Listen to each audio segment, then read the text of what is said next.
Good morning, everyone. Welcome to today's hearing. As before, I'm here with my fellow panel members, Ms. Thria Istefan and Mr. Ali Akbar. Good morning, everyone. Good morning, everyone.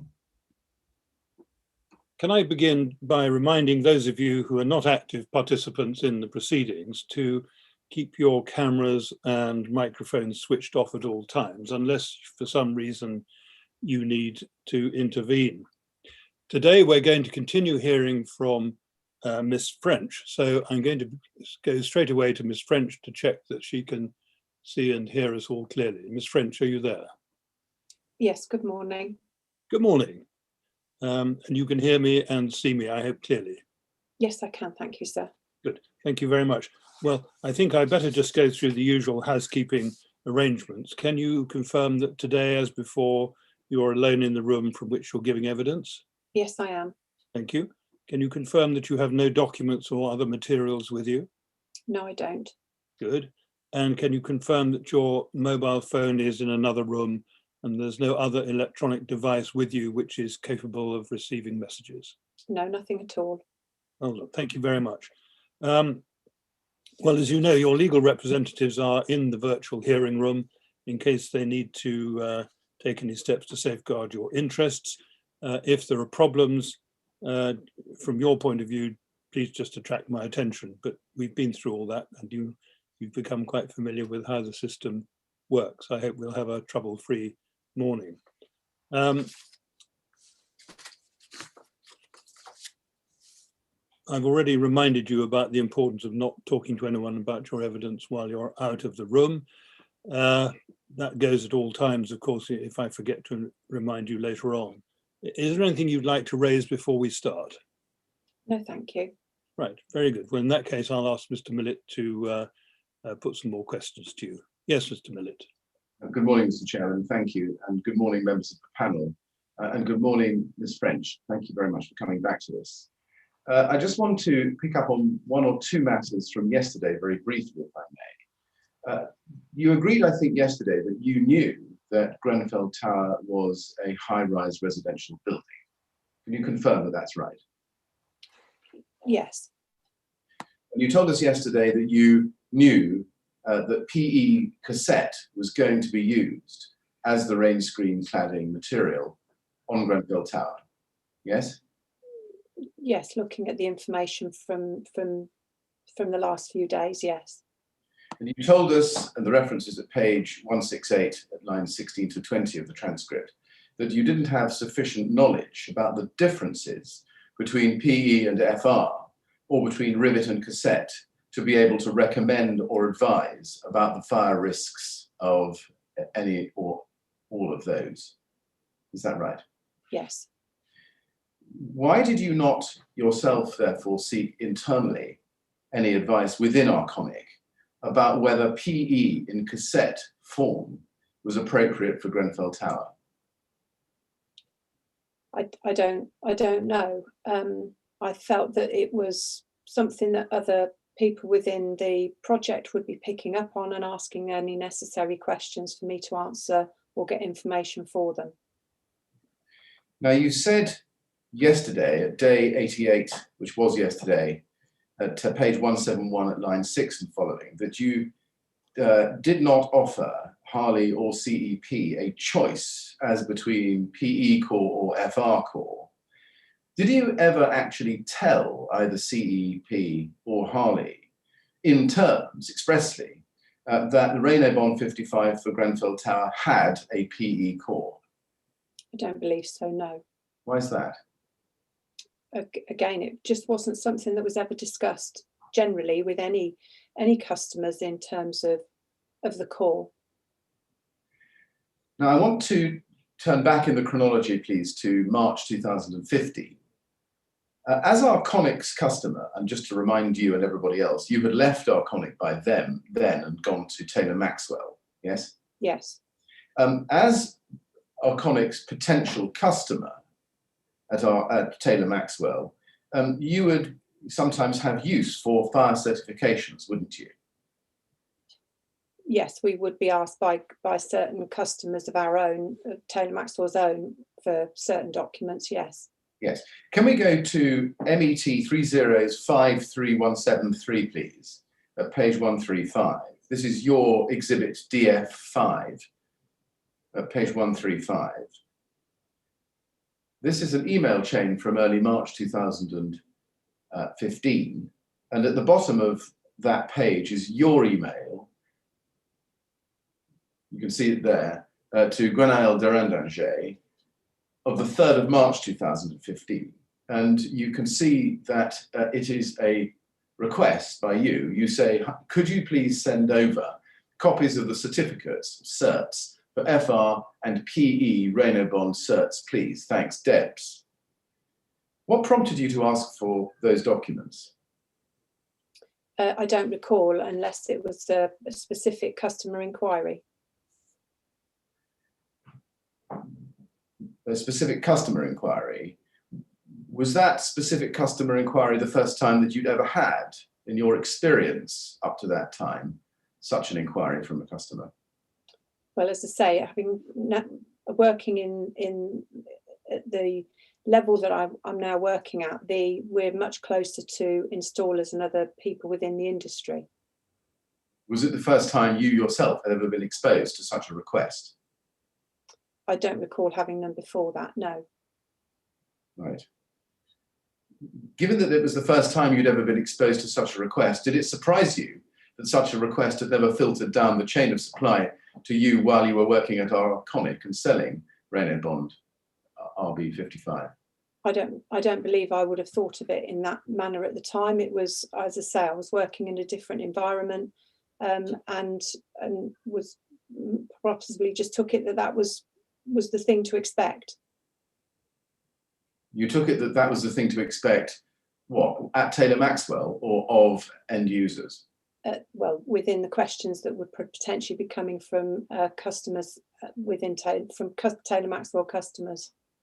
Did you not wonder why it was that requests such as these that we can see in this email, which you were passing on down to Arconic, had never come down to you at Arconic during all your years there? No, I don't believe I don't remember thinking along those lines. No, I would have had a request, and I was just satisfying the request. Yes, I mean, it's odd, isn't it, though?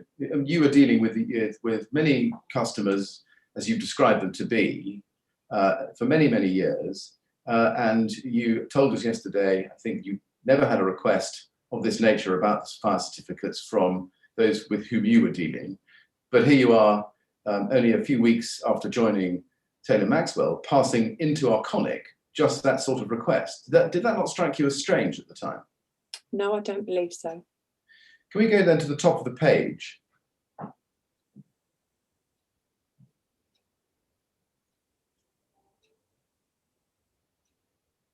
And here's your response on the 9th of March. This is Grenfell Tower response to you on the 9th of March, I'm sorry. And she attaches 3 documents, as you can see. Test reports for cassette, rivet, cassette, and rivet, as you can see there from the attachments. And she says, "Hello, Debbie. Sorry for answering you just now. I replaced Mary Claude and I'm not as reactive as I would like." Unsmiley face. Attached the certificates requested. You see that? And as I've just shown you, she attached 3 certificates. Let's just look at those if we can. The first one is at MET 3053173 at page 137. And you can see that that is a fire classification report done under the European standard in respect of Reno Bond FR, if you look at commercial brand, date of issue September 27th, 2012. When you received Mr. Ndanje's email, did you open the attachment or any of the attachments? I don't recall. Right. Did you open this attachment to look at this specifically? I don't recall. Right. Let's look at the next one that she sent you, the second of 3. That's MET 3053173. I'm so sorry. Can we look at, I'm so sorry. Before we jump away from this, can I take you to page 140, which is the classification itself? And you can see that here is the FR classification B S1D0. Let's then go to the next one she sent you, which is at MET 53173 at page 141.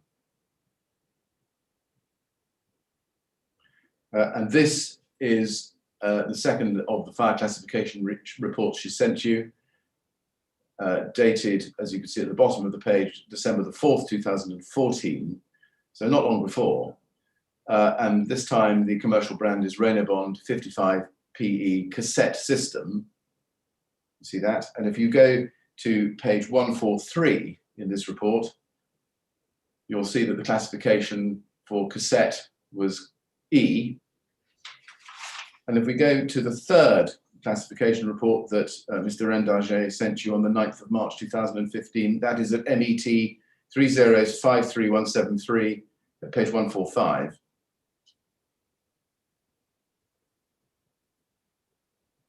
And again, the date at the bottom is the 4th of December 2014, and this time the commercial brand is Renobond 55 PE riveted system. And if you go to page 148 in this fire classification report, you can see that the classification is class C, CS2D0. Now I've shown you all of those and the results for each of them. FR, cassette, and rivet. So FR and PE in cassette and PE in rivet.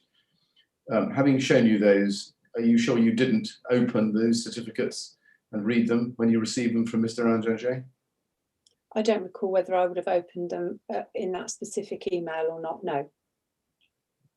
Do you remember what you did with those certificates? We've seen that they were requested of you by an end customer.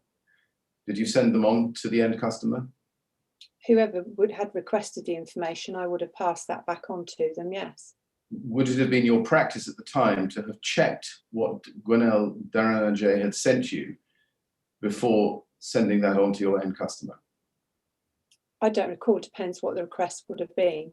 Well, you've seen the request, or at least the terms in which you reported that request to Grenfell Tower in the email I showed you. When you passed what you had asked from Mr. Rendager back to your customer, did you not check the documents that you were sending to them? As I've said, I don't recall whether I checked those as part of that email or not. No, my question was, would it have been your practice at the time to have checked? I don't recall. You don't recall what your practice was? No, I don't recall whether I would have opened them or not. I would have passed the information on to the customer for them so that they had got the information they requested.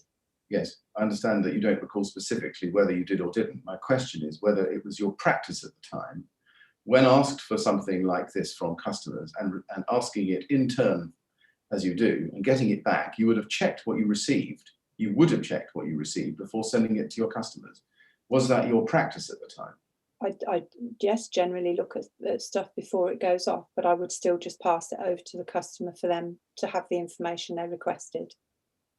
If it was your practice at the time to open the documents and check them, even if cursorily, to make sure that what you had asked for was what you were getting, did you not notice these classifications for each of these three types of product?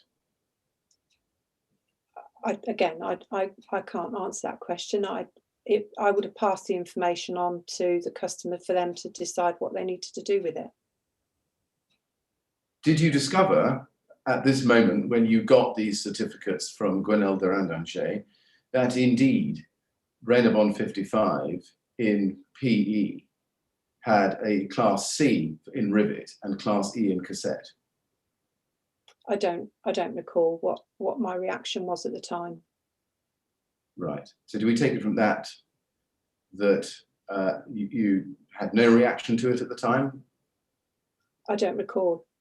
I can't answer that. I don't recall what my reaction was at the time. Right.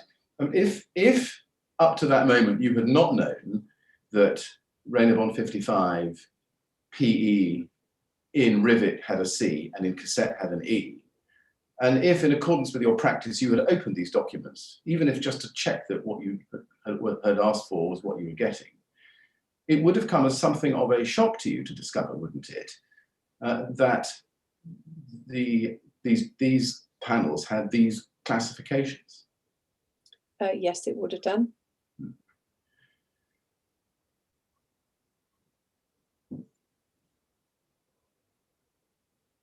Were you surprised that you weren't sent any information by Mr. Andanger about or showing that Renabond PE was class 0? Again, I don't recall what my thinking was, but again, I can't answer that. I don't know.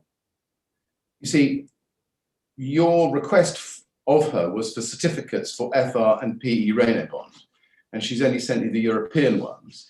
Were you surprised not to have received from her any test data, classification reports, which showed that Renabond, PE and FR had class 0?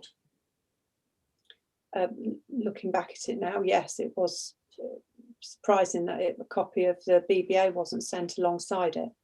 Well, never mind the BBA, you'd asked for certificates.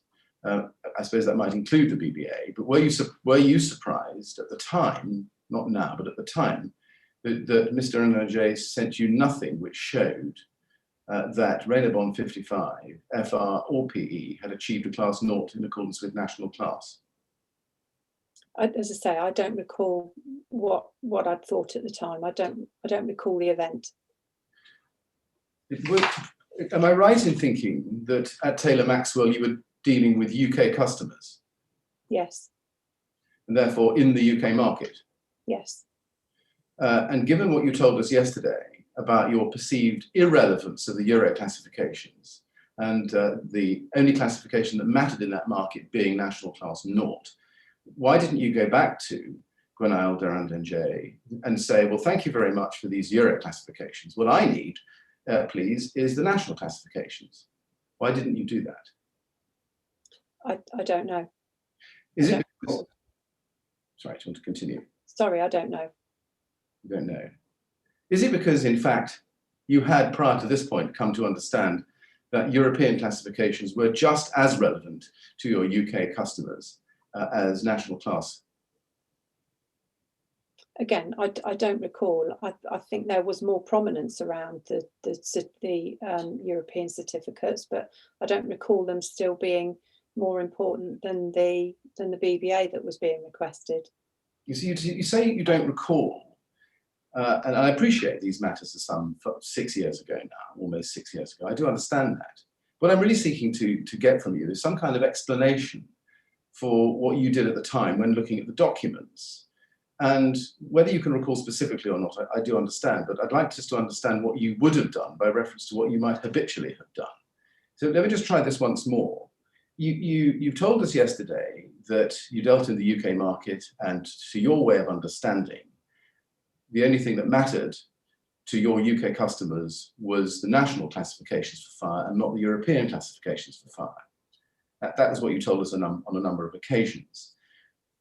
Did that understanding ever change? I don't. As I say, I think towards the end of my time, then there were definitely more questions and more certificates being shared on the European certificates. But I really cannot remember what my thinking was around, or my understanding at the time of the relevance of those EN certificates compared to the BBA. Were you surprised at the time not to have received any class 0 certification material from Grenfell Tower Inquiry?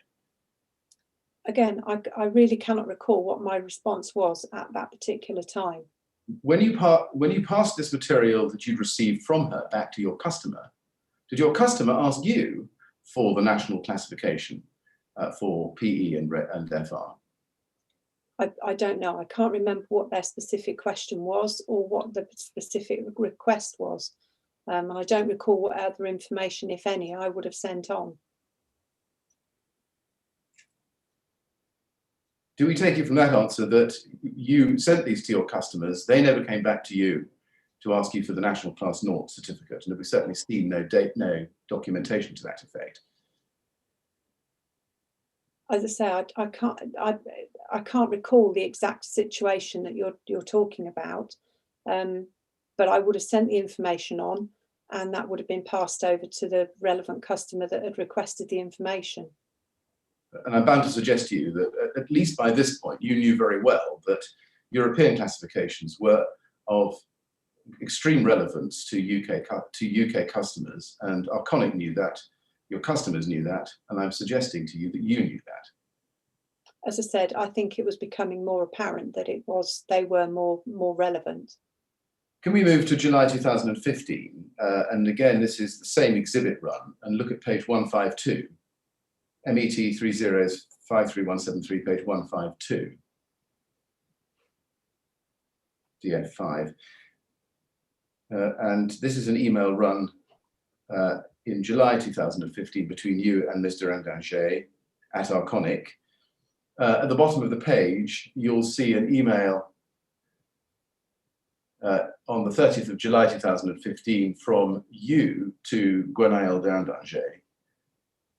And you can see that there, just above, or just below the visit our new website at Taylor Maxwell.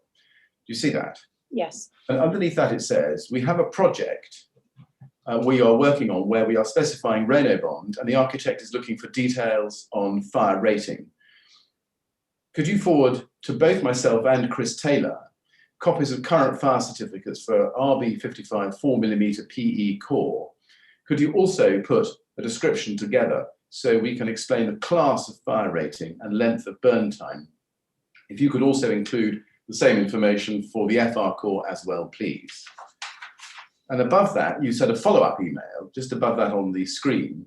It's in French, Debbie French, envoyé jeudi 30th of juillet, 30th of July, to Grenfell Tower. You see that? There's also a copy to Vince Meakins, who by this time had taken over your role that you had previously occupied until the previous December. I think that's right, isn't it? You told us yesterday. That's right. Yeah. And you say, should have said, we have to achieve class 0 rating, both riveted and cassette panels. Now, am I right that by this time, this is July 2015, you knew that there might be a difference in the fire performance as between rivet and cassette fixes? Yes, looking at that, yes. Yes. When did you learn that such a difference existed? So I think it was the few months leading up to that particular point. So while you were at Taylor Maxwell? Yes. Did that come as a surprise to you? I've certainly learned a considerable amount since I've been there, huge amount. Did it come as a surprise to you? I don't recall. Again, I can't recall my exact reaction to it, but yes, it probably would have been.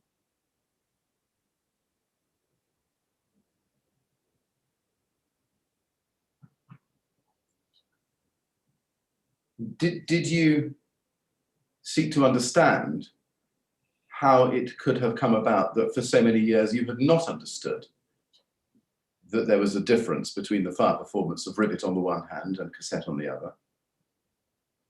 I don't believe I did, no. Was that not a serious matter for you to try to work out? No, I didn't. I don't think that I looked at it in that way at the time. Did you seek to alert Renault Bond, with whom you were dealing and had been dealing throughout 2015, that the BBA certificate drew no such distinction? No, I didn't do that. Why is that? I don't know. I can't answer that question. Did you seek to alert your clients to the fact that from now on, the BBA certificate, although it drew no such distinction within it, ought to be treated as drawing that distinction? No, I don't believe I did. But again, I would have expected if the BBA wasn't valid that it should have been withdrawn. Did you continue to use the BBA certificate at Taylor Maxwell with your customers when you were selling or recommending Renault Bond 55, either in PE or in FR? the BBA certificate was available online on the as a search for anybody. So yes, I would have been. Well, there's two parts of that sentence which don't necessarily marry up.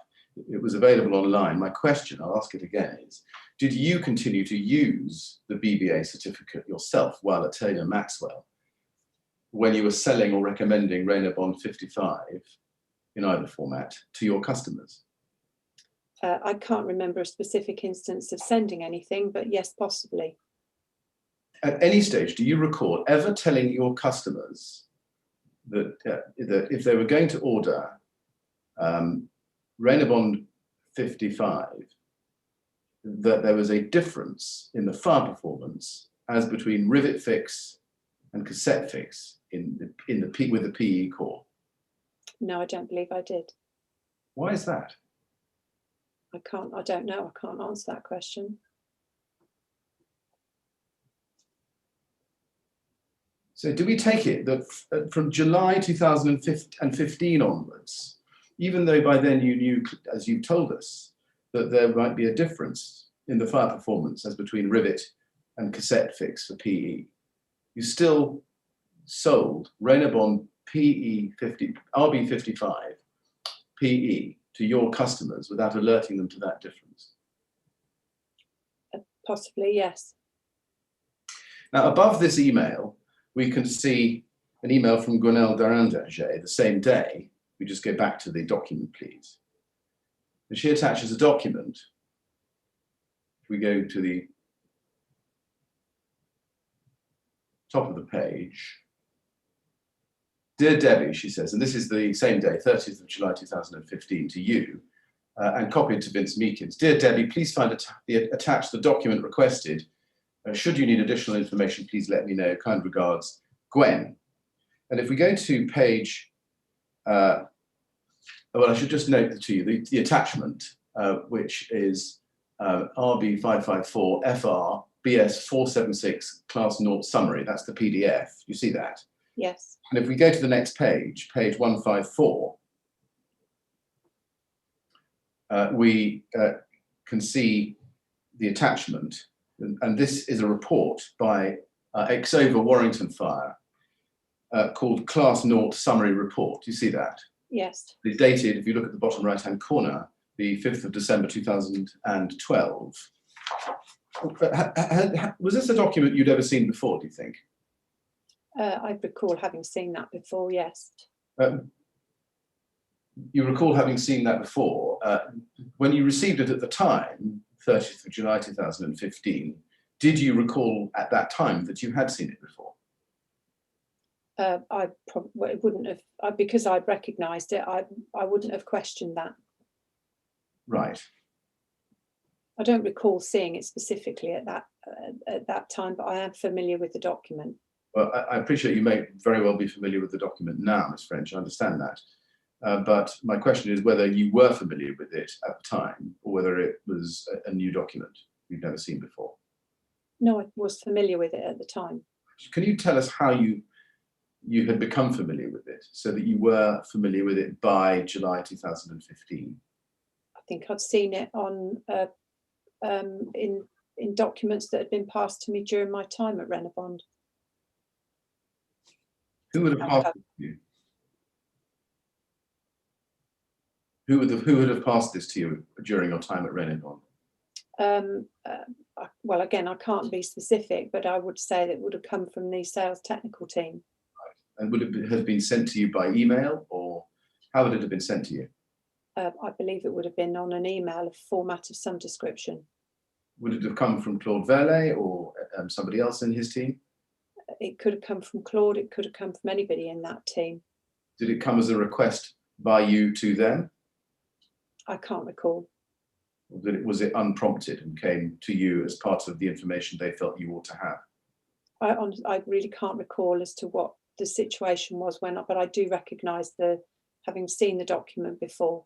Right. Were you given any explanation as to what this document represented or did? I don't believe so. Right. Let's go over the page to page 155, please. And here's a table which says that the product reference is Reynobond FR. You see that? Yes. And above that,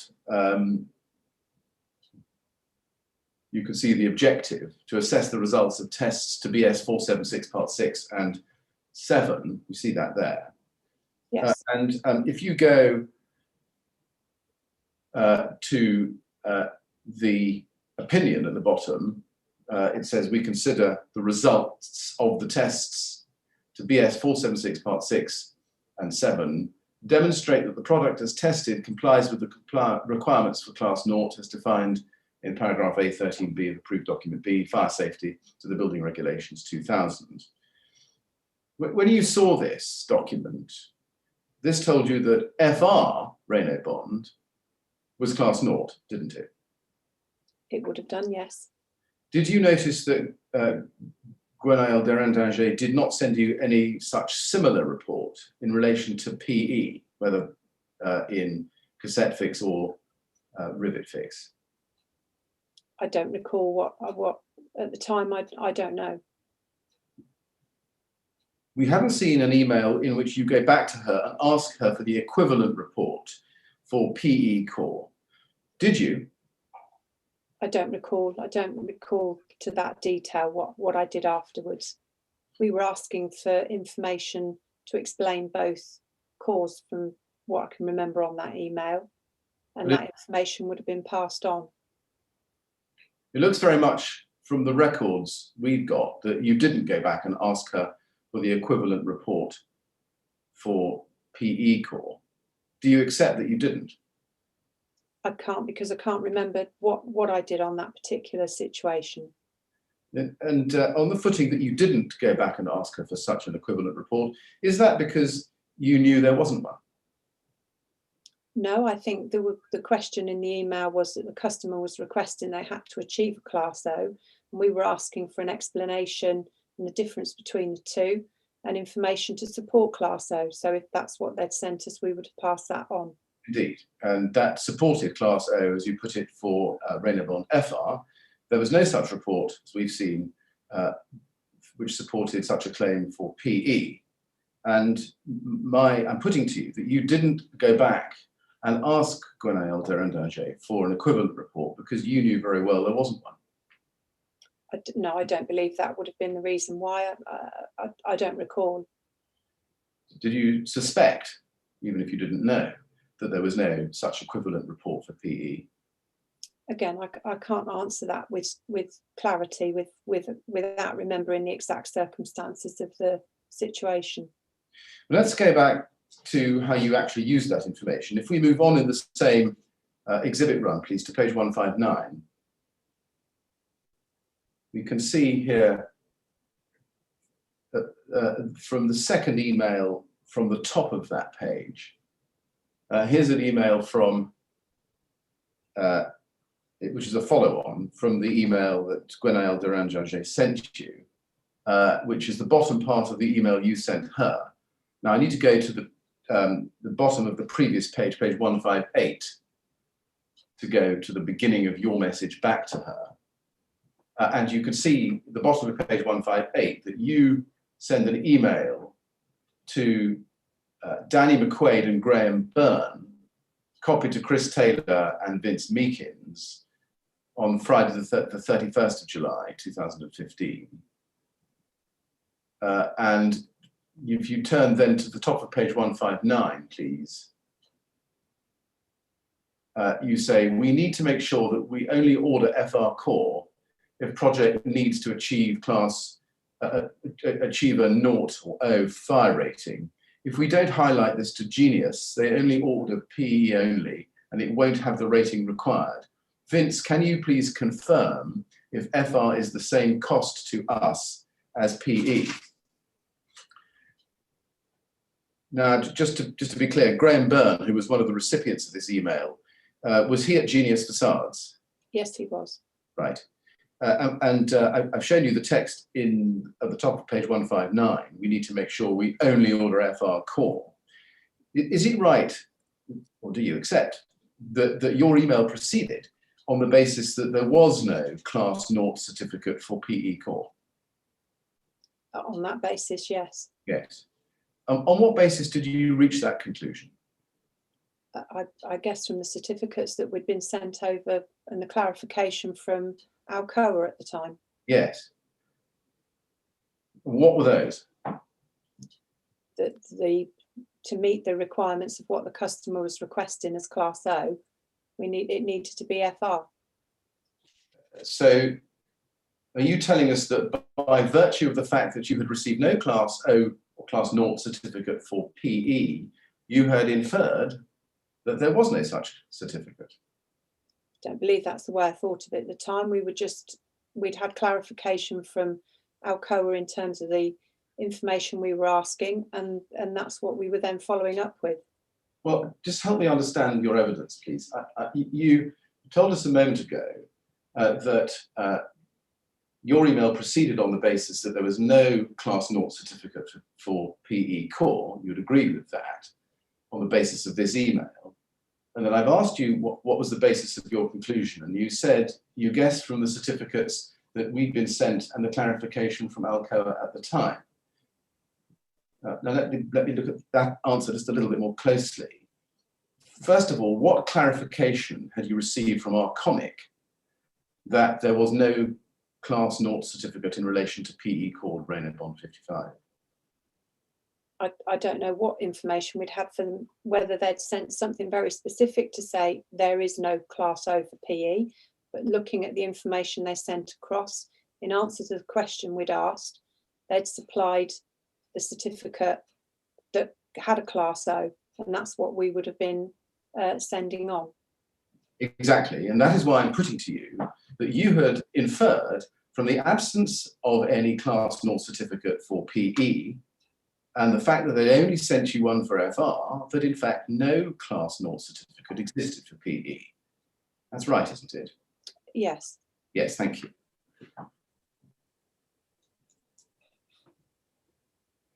Was it not then something of a surprise to you to learn, after selling PE core Rainabond 55 for many years on the understanding that it had Class 0, to discover that it didn't? Again, I don't recall specifically thinking that, but I was surprised by that point that the PE was not a Class O. Did you take this up with Grenfell Tower? No, I don't believe I did. Did you take it up with Vince Meakins, who after all had taken over your role by then within Arconic? No, I don't believe I did. Why's that? I don't know. Was this not a major moment for you? After all, as you told us, the only thing that mattered to your UK customer base as far as fire classification was concerned was National Class 0. Here you are, either being told or working out that there was no Class 0 certificate for that product. That would have come as an earthquake to you at the time, would it not? I don't recall it did in that sense. I was involved in lots of other things at the time, and I don't remember what my reaction was.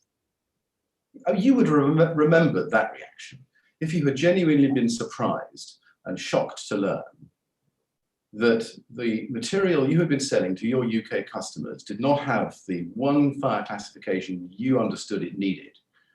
You would have recalled your reaction, I was bound to suggest to you. Yeah, possibly. I cannot remember what my reaction was to that, other than surprised at the time that it didn't have the Class O. You see, isn't the reality that you weren't surprised at the time, which is why you don't recall any particular reaction to it?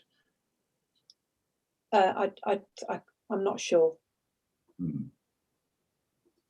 Isn't the reality that you knew and had known for a long time either that there was no Class 0 which supported Rainabond PE 55, No. or you didn't know one way or the other? No, I hadn't known that for all that period of time. No, I hadn't known that.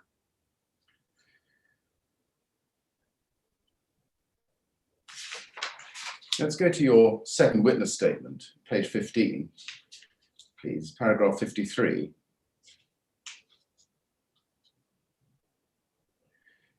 you address this question to some extent here. You say that paragraph 53, I do not recall why I concluded Reynobond PE did not have a class 0 rating as a result of this exchange. I don't think I spoke to Gwenfell about the issue at the time, but I assume now that it was because no class 0 report for Reynobond PE had been provided, so I was not able to provide confirmation to my own customer who had requested it. Now, do you accept that that reasoning there is not reflected in your email to Genius Facades, is it? No, possibly not. Why is that? I don't know, can't answer that question. You say here, to be fair to you, you do say it, that this is an assumption you're making now. That's right, is it? Yes. Now, we've seen many times in your witness statement and in your evidence over the last day or two that your justification for being comfortable selling Reynobond PE was that it was national class 0.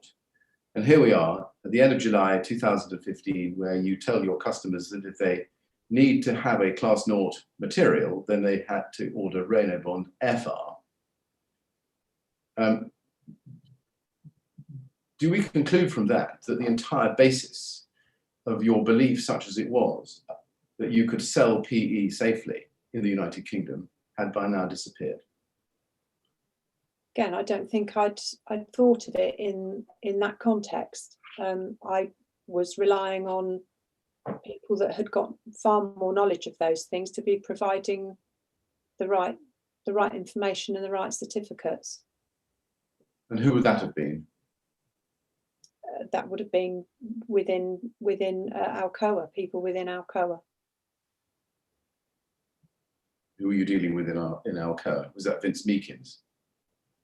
Well, yeah, generally, I didn't have many dealings with Vince Meakins. It would have been with emails sent into Gwen at the time. Right. Why were you dealing with Gwenfell Tower at the time and not Vince Meakins, who had taken over your job? Most of our communication went through the fabricator rather than, we didn't buy it directly off of Alcoa. We were buying it through a fabricator. But obviously some of my communication in the early days before Vince started went directly through to Alcoa. Now, you sent this email.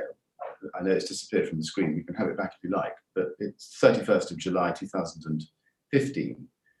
You sent this email some 3.5 months after the first order of Reynobond PE 55 for Grenfell. At this time, at this moment, Reynobond PE was still being supplied to that project and the refurbishment was still going on. I'm telling you that as a fact.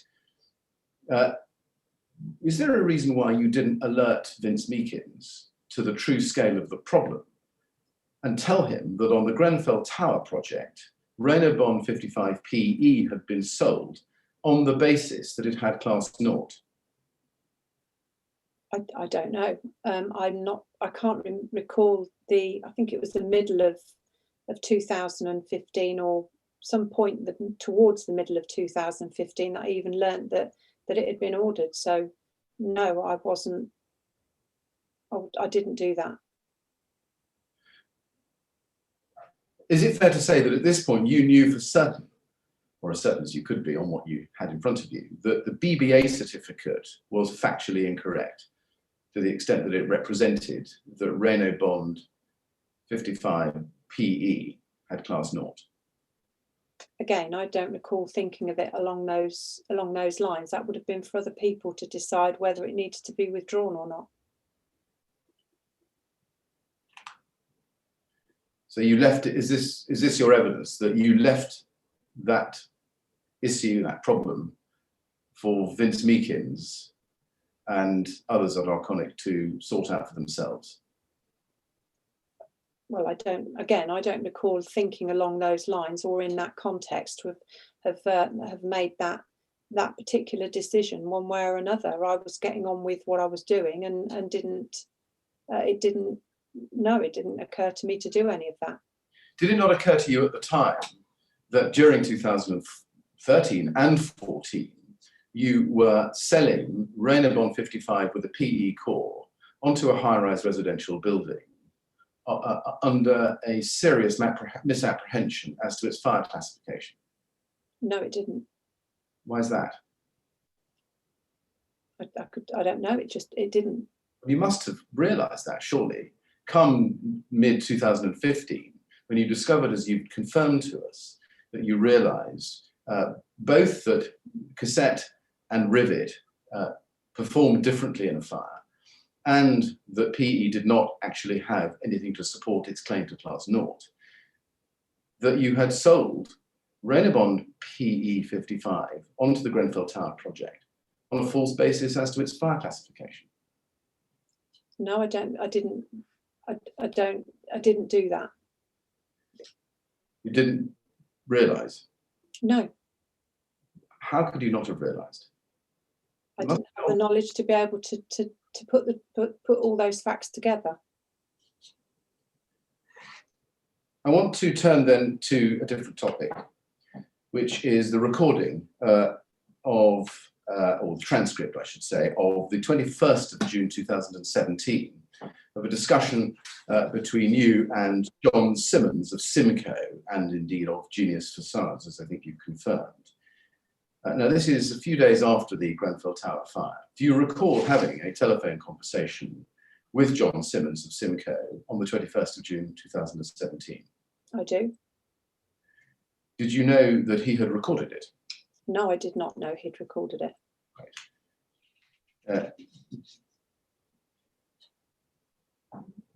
There is a transcript of the recording, which is at MET 3040858. Can we just have the first page of that up, please?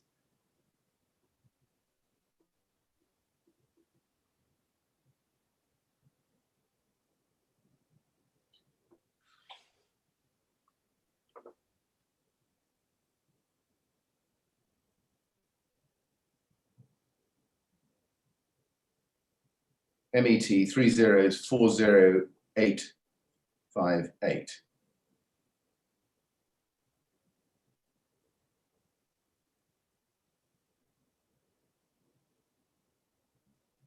Yes, thank you. Now, I may have misled you, and I apologise. I think I put to you that it was a telephone conversation. In fact, I think it wasn't a telephone conversation, was it? Sorry, repeat that question. Do you remember whether this was a telephone conversation or a face-to-face conversation? I believe it was a telephone conversation I was having. Right. Now, we can see that the transcript starts in the middle of the conversation with a male saying, "Try and resolve this inaudible." You see that? And the conversation is set out in tabular form with the person speaking male on the left and D French also in that column. And the text of the conversation between the two of you in the right-hand side of the table. If you go if you go to page 2 and go 5 lines down on page 2, please, you can see that J. Simmons says, you see that, he says, "Yeah, we now have an issue, yeah. This seems to coincide as when, do you know exactly when they had their typehole certificate taken away?" Now, the word typehole appears repeatedly in this transcript. Can you help us interpolate that? No idea. Never heard the expression. Well, does he mean, or was he saying type O, and this is a mistranscription? I don't know. I couldn't. It could very well be. I don't know. Were you aware that any documentation or certification which said that Reynobond was class naught had been removed or withdrawn? Sorry, could you just repeat the question? Were you aware at the time you had this conversation whether any documentation or certification, let me try that one again, you're quite right. Were you aware at the time that any certificate in relation to Reno bond had been removed or withdrawn? No, I was not aware that anything had been withdrawn, apart from the obviously understanding what the new EN certificates were. Can we then scroll down to the next part of this conversation, row 6, where you respond and you say, I don't know because. You see that? Yes. I don't know because we weren't given any information about it, and I cannot. And then it goes on. Why did they not make it public, or that public? Why did they not make that public? Because I think they were challenging the testing of it, and it was also coinciding with them looking at developing a different coloured core, right?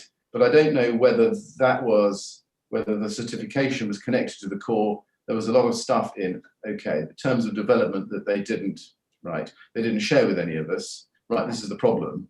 And you say inaudible, they're very secret over stuff like that.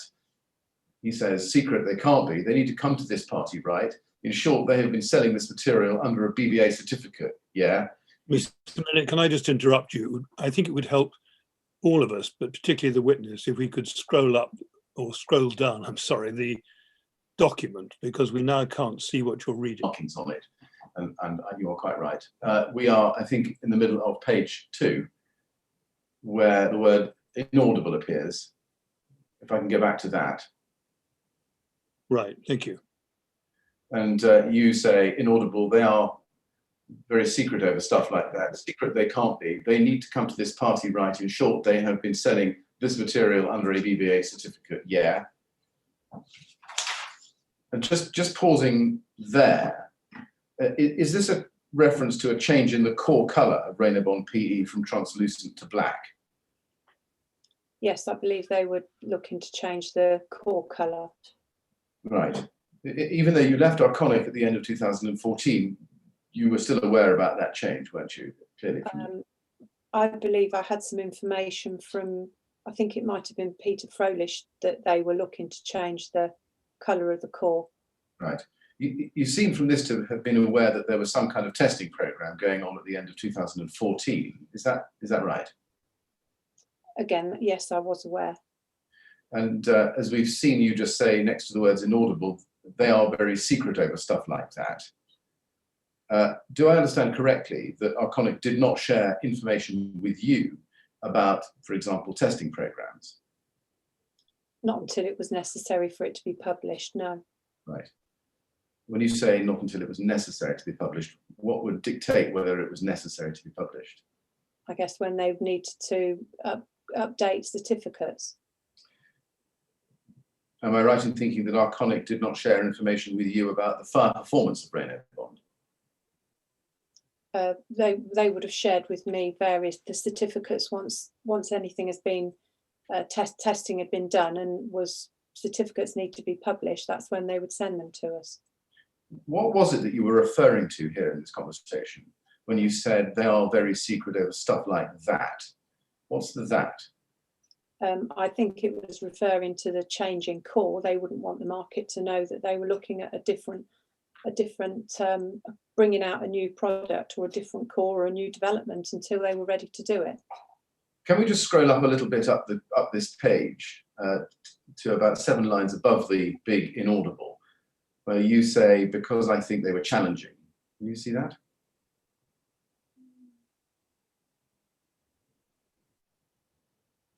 You say there, it's about just about halfway down the screen in front of you, because I think they were challenging the testing of it, and it was also coinciding with them looking at developing a different coloured core. When you said, I think they were challenging the testing of it, what was that a reference to? I can't recall whether that was what that was, whether that was the new core or what that would have been in relation to.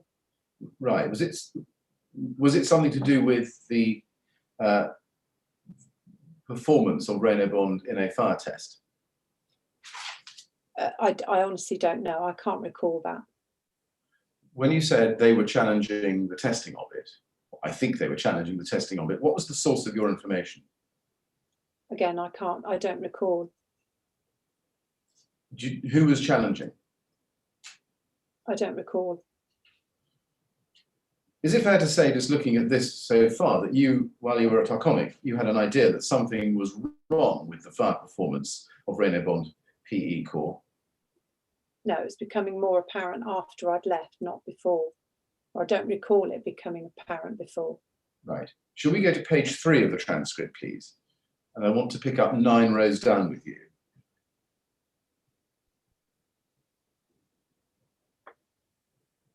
And if we blow that up a little bit, there, you say there, or rather, you say there about a third of the way down the screen, Christ, but surely I know that the BBA, and then Mr. Simmons says, you said to me, when they had the core, when they had their fire certificate removed on the PE core, yeah, you said they made an eye-level decision, probably high-level decision, not to put this in the public domain.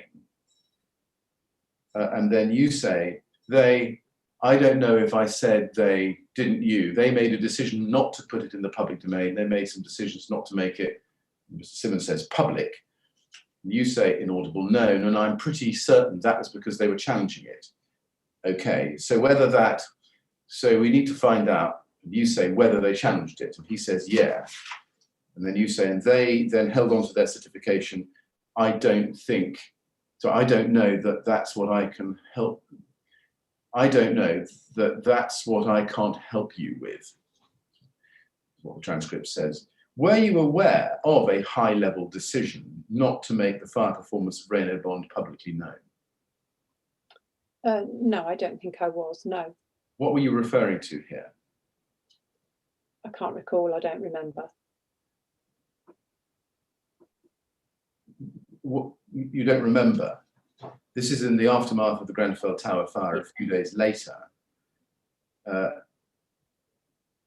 You say they made a decision not to put it in the public domain. What is it that was not put into the public domain? Possibly the new testing, whether they were still challenging it or not. I don't recall the exact discussion that I was having with John Simmons at the time. It was not ever easy having a discussion with Mr. Simmons. Why is that? Just generally was not normally a discussion. It was not easy having discussions sometimes with him. Do you know who made the decision that you're referring to here, the decision not to put it in the public domain? No, I don't.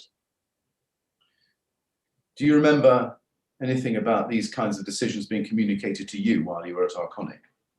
No, I don't recall.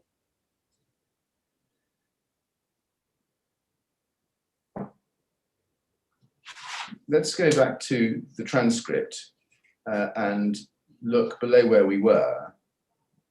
And this may not be that easy to find on the page. I'll try and help you as best I can. It's about 14 rows up from the bottom, where it's now, I think, a quarter of the way down the screen. You say, and they then held on to their certification. I don't know that that's what I can't help you with. We saw that before. And Mr. Simmons then says, well, this is the other issue. Well, you say, you're inaudible. This is the other issue. This is the other issue we've got. Yeah, that letter that you got out of in December 15 is a completely different fire code to what's on their BBA. Taps 4 times. And you say, but again, you can't deny that they've sent that out. And then if we go over to page 5,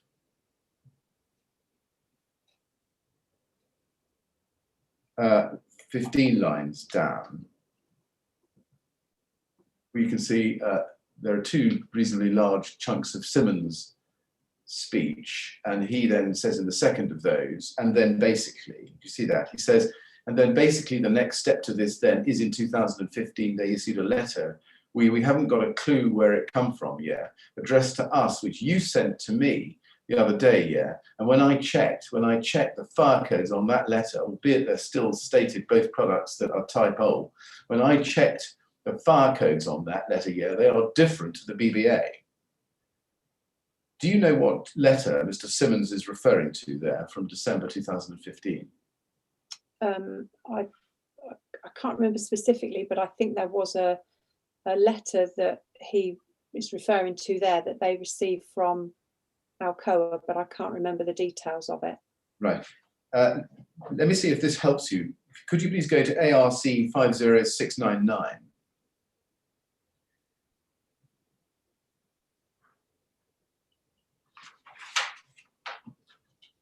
This is a letter dated the 14th of December 2015 from Claude Verlet to Genius Facades. You see? Yes. And it's addressed to dear partners, and in the second paragraph he says, the British Standard BS 476 Part 6 and 7 are not relevant to distinguish between our Reynobond PE and our Reynobond FR. Both are classified class 0 when tested in accordance with this standard, but those two products are very different in their behavior when exposed to a flame. This difference is shown when tested in accordance with the European standard EN 13501, where the following classes are achieved: Reynobond PE class E, Reynobond FR class B, S1, D0. See that? Is this the letter, do you think, that Mr. Simmons was talking about? Yes, I believe so. And this was a letter sent nearly a year after you left Arconic, so we weren't able to ask you about it because you weren't there then. My question is, did you see this letter? Or had you seen this letter by the time you were having this conversation with Mr. Simmons in June 2017? My first time I saw it was when he showed it to me. Well, he says in the text of the conversation I've read to you, there's a letter addressed to us which you sent to me the other day. Is this the letter that he was referring to in that conversation? I don't remember whether that was the one, but I do recall seeing that letter that you've just shown. In what context or what circumstances do you recall seeing the letter that I've just shown you? Again, I think it was Mr. Simmons that showed it to me. Right. What letter are you referring to then, which he says you sent him the other day? Again, I don't recall that one. I think it's the one that you've just shown me. Right. So you had a copy of this letter as well, did you? No, I think it's that he showed it to me. Well, he wouldn't... Sorry, I'm so sorry. I don't recall what letter is being referred to in that transcript, but I do remember seeing that letter that you've just shown me. Can you account for how he says that you sent him a letter the other day, which you say is this letter, if you hadn't received that letter yourself from Arconic or got it? I don't recall receiving that letter directly into myself from Arconic. Do you remember whether anybody at Arconic had sent you this letter? No, I don't recall that. Can we go back to the transcript? Well, let me ask you, did you appreciate when you saw this letter, whenever that had been, that Arconic's position, according to Claude Verlet, was that when exposed to a flame, Reynobond 55 with a PE core was a class E? Yes, I did. Was that the first time that you discovered that fact? As I say, my knowledge had improved significantly by then, and I was beginning to certainly understand the details of it in a lot more detail. And again, did that not come as something of a shock to you to discover that, so far from being class B, as the BBA certificate had represented, Reynobond 55 standard with a PE core had achieved a class E, at least in cassette? Yes. And given that it had come as a shock, did you not seek to take that up with somebody at Arconic and ask them? No, I didn't. No. Did you not have a conversation with Vince Meakins about it? No, I don't believe so. After all, Vince Meakins had taken over at your role at Reynobond. Did you not seek to tell Vince Meakins to warn Harley and warn those on the Grenfell Tower project that you had supplied Reynobond 55 with a PE core, which in fact did not have class B but class E? No, that wasn't something that I did. Again, why is that? I don't know. I'd moved on, and I didn't think in that. I didn't think in that way. Right. Right. Did you not appreciate by this time, at the very latest, that the material you had supplied for application as the rain screen at Grenfell Tower was not up to national class or Euro class fire standards? There would have been many other people within the chain that would have been looking at what was being ordered all the way through that. So no, I wouldn't have thought to do any of that. Well, you may have thought that there were other people in the chain looking at that. I'm interested in what you thought it did. And my question, didn't you appreciate by this time at the very latest that the product, the material that you had supplied for application as the rain screen at Grenfell Tower was not up either to national class fire standards or European class fire standards? No, I didn't think to do any of that. Did it not occur to you that the material you had sold for use at Grenfell Tower was dangerous? No, it didn't occur to me. Why is that? I don't know. Can we go back to the transcript, please? Page 6 now. I'd like to go to 8 lines down. Mr. Simmons says, which is rightly so, yeah. And just to let you know, we set fire to a piece of stack next to a piece of Renault bond. The Renault bond goes up like a fucking bonfire. The stack does withstand it, yeah. Round about the same time, a Luca bond completely removed their PE core from their shelves and said, and the excuse they give was, we now only want to sell one product, renamed it a Luca Bond Plus, which is their FR grade. You say, yeah, and inaudible. And Simmons says, yeah, so both of them coincide with round about these dates, yeah. The PE core, he goes on, the PE core was removed from the market and they never give no excuse for why they did it now under the duty of care, yeah, basically. A Luca bond would not have brought that into the public because anything they'd sold prior to that, they'd have been liable for. You say, So they just changed their product, changed their name and everything else and just hope to God nobody's noticed it. And you say, And he then asks you, why did Renault Bond not do this at the same time? And you say, I don't know. There was no there were some discussions around whether Luca Bond did do that, and it was the cost implications. And then he says, but you don't something that you said, and you, because this is how the transcript goes. And then he says, you said you advised that they should do the same. And then you say, well, I did say to them that they should do the same, but that was down to the fact that it was more to do with the fact that we didn't want two products in the market, but there was an awful lot of stuff going on because the sign and display market was not doing as well as it should be.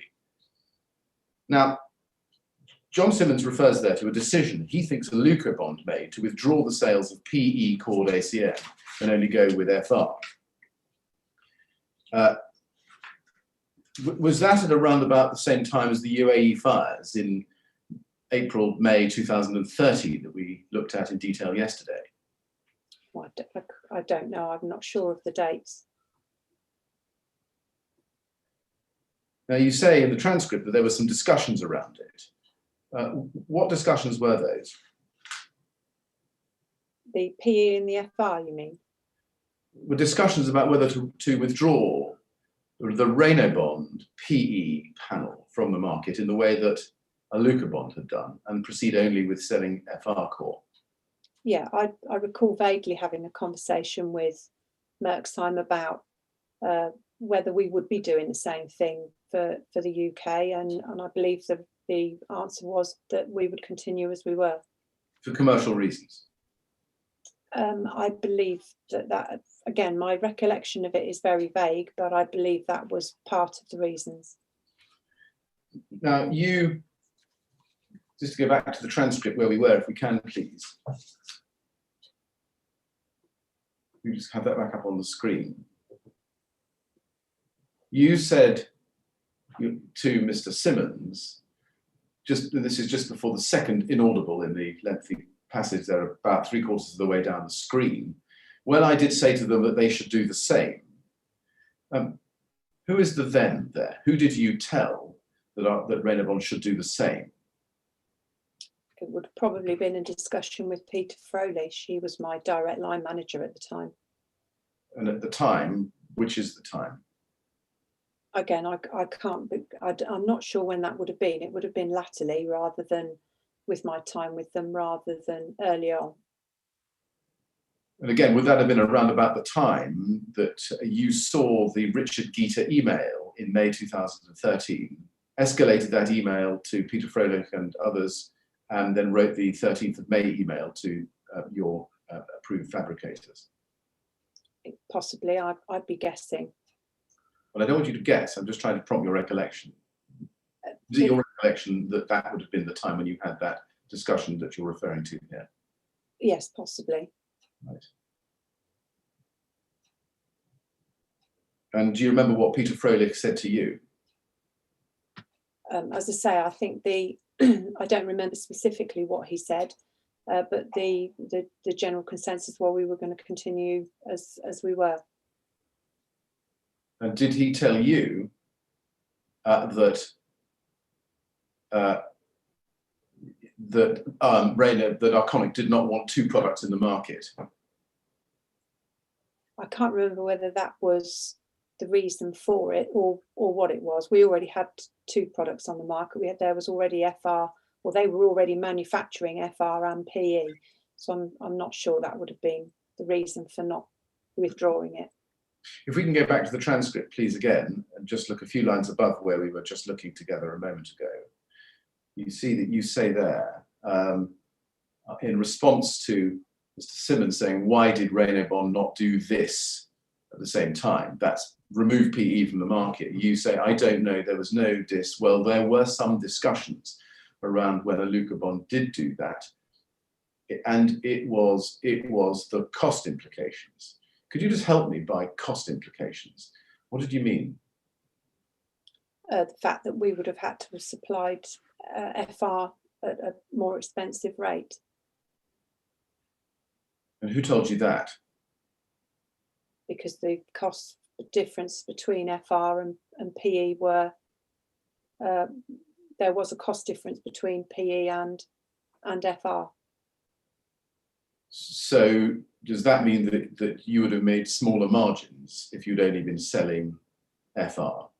Well, as I said yesterday or the day before, I wasn't involved in the margins. I had no idea what margins Alcoa were making at the time on any of their products. No, but clearly you'd got the impression from somewhere that you were passing on to Mr. Simmons that the reason why Reynobond was not removed from the market in the same way that Lucobond had been removed, in each case PE, was cost implications. And I'm just seeking to understand exactly what you meant when you told him that it was cost implications. Then yes, that must have been along those lines, yes. Right. So do we take it from that as a general point that to the best of your recollection, the reason why Arconic did not withdraw its Reynobond PE panel from the market in the way that 3A had removed its Lucobond PE panel from the market was because of commercial considerations? I mean, as I say, I can only go on what they were giving me at the time, but yes. Yes. Do you recall whether, in considering those commercial considerations, any consideration was given to the fire safety consequences of continuing to sell Reynobond 55 PE? I don't recall any conversations of that nature.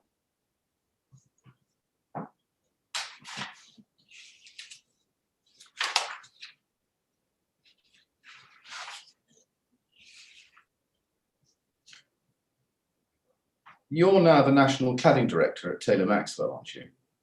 Yes. And I think you've occupied that role since early 2018, haven't you? That's right. Would you sell a facade today with Reynobond PE cassettes for use on a tall residential building, regardless of the regulatory environment? We don't currently get involved in any ACM materials. Mr. Chairman, Ms. French, I've come to the end of my prepared questions. It's time for the morning break in any event. Yeah. I'm grateful to you, Ms. French, for bearing with me so far. I'm going to ask the Chairman to take a break now, but also to see whether there are any further questions to come from others who are observing this. Yes, well, Ms. French, it's time we had a break anyway, and that will give an opportunity for those who want to suggest any further questions, to contact council for that purpose. So we'll stop now. We'll resume at 11:30.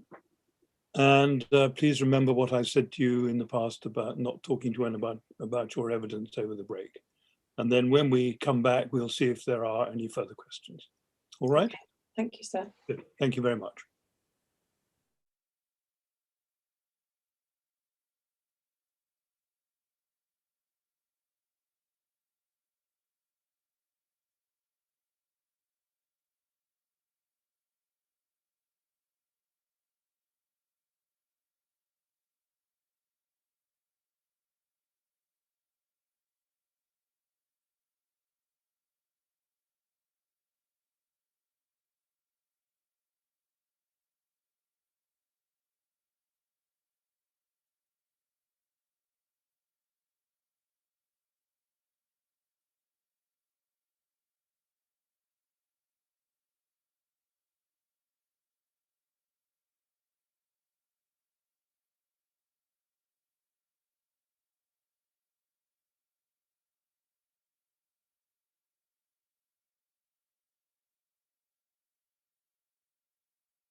Welcome back, everyone.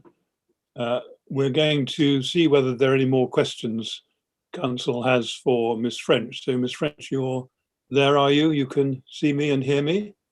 Yes, I can. Thank you, sir. Good. Thank you very much. Well, we'll go straight to Mr. Millett then. Mr. Millett, do you have any more questions? Mr. Chairman, I do have one or two more questions. Yeah. You told us this morning that you recall having discussions, after I'd shown you the transcript, you'd had discussions with Arconic personnel at Merksheim about whether to withdraw Reynobond PE from the market in the light of the UAE fires. Can I ask you to be shown yesterday's transcript, please, at page 88?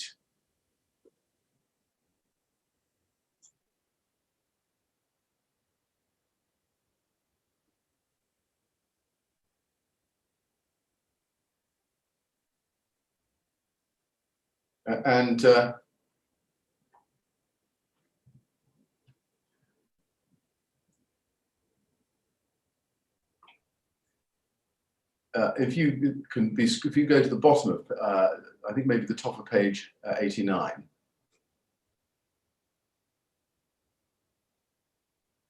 I'm sorry, that is the wrong reference. Yesterday, when I asked you questions about about whether you had any discussions about the UAE fires with anybody at Merksheim, and I asked you whether or not, or why it was you continued to offer Reynobond 55 PE core as a standard in the UK market without some kind of warning as to its fire performance. You said I would have needed to have had a specific guidance from Merksheim to do different. My question was, did you seek any specific guidance from Merksheim? And you said, I don't recall doing so. And then you said, you don't recall doing so. Does that mean you don't think you did so to the best of your recollection? You say, yeah, I can't recall.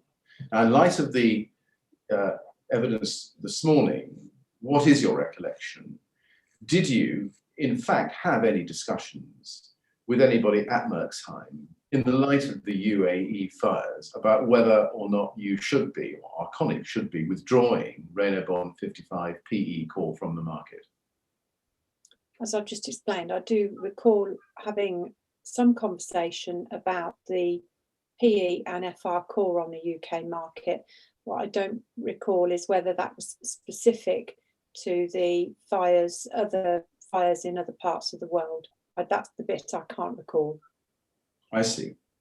The chairman asked you to help him, and he said, you might have said to Merksheim, should we still be offering PE as standard, without expressing a view one way or the other, but at least prompting them to consider the question. And your answer was, I don't recall whether I did or didn't, sir.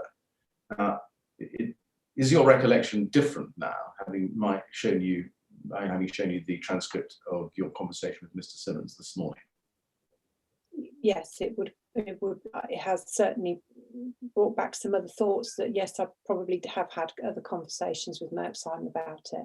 So can we now proceed on the basis that it is your evidence that at the time of the UAE fires, you did have discussions with those at Merksheim about whether or not Reynobond 55 with a PE core should be withdrawn? Yeah, there were some discussions. I do believe I had some discussions about whether it should, what the plan was for PE and FR. In the light of the UAE fires? I can't remember whether that was specifically about the UAE fires, but I do recall having conversations with them about FR and PE cores. And just to put the point again, can we take it therefore that from that point onwards in time, mid-May 2013 at the latest, you knew that Reynobond 55 with a PE core was risky from a fire safety point of view? I'm not sure it would have been, that would have been my thinking. I would have been guided by Merksheim as to whether it was okay to leave it in the market or not leave it in the market.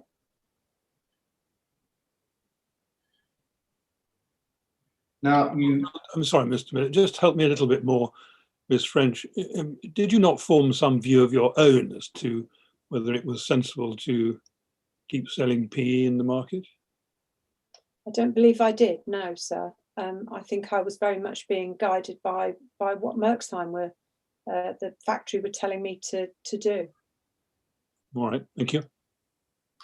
Now, at the very end of your evidence, Ms. French, you told us that you agreed that you were now the National Cladding Manager at Taylor Maxwell, and now I think National Cladding Director at Taylor Maxwell.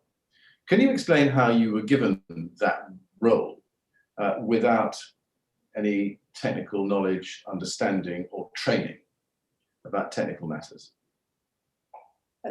The majority of the work, some of the systems that we deal with are non-combustible systems, and I'm looking after some administration functions and other external salespeople. Do we take it that your role even now does not require you to have any technical or any real technical expertise, understanding, or experience? We basically work very closely with the manufacturers we deal with, and they provide all the necessary tools and information and advice that we need to be able to pass on to our customers. Does that tell us that when you're dealing with manufacturers, including Arconic, even now, you would expect the people you're dealing with as a customer to have the relevant technical expertise, experience, and knowledge? Yes. Can you explain how you, as you've told us when you were at Arconic, did not have the expertise, training, technical experience, etc., that you would expect someone in your position to have? Sorry, could you repeat the question? Can you explain to us how it is that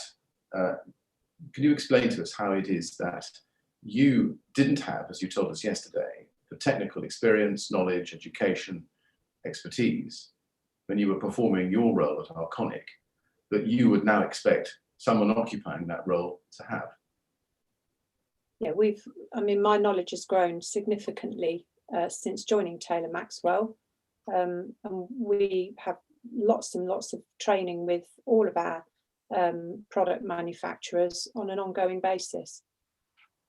Now, that wasn't quite an answer to my question. I'll put it one more time. Can you explain to us how it is that you didn't have the technical experience, as you maintain, the technical knowledge, the education, and the expertise when you were performing your role in sales at Arconic, that you would now expect someone occupying that role today to have? I'm not really sorry. I'm not really following the question very well. Let me put it more simply.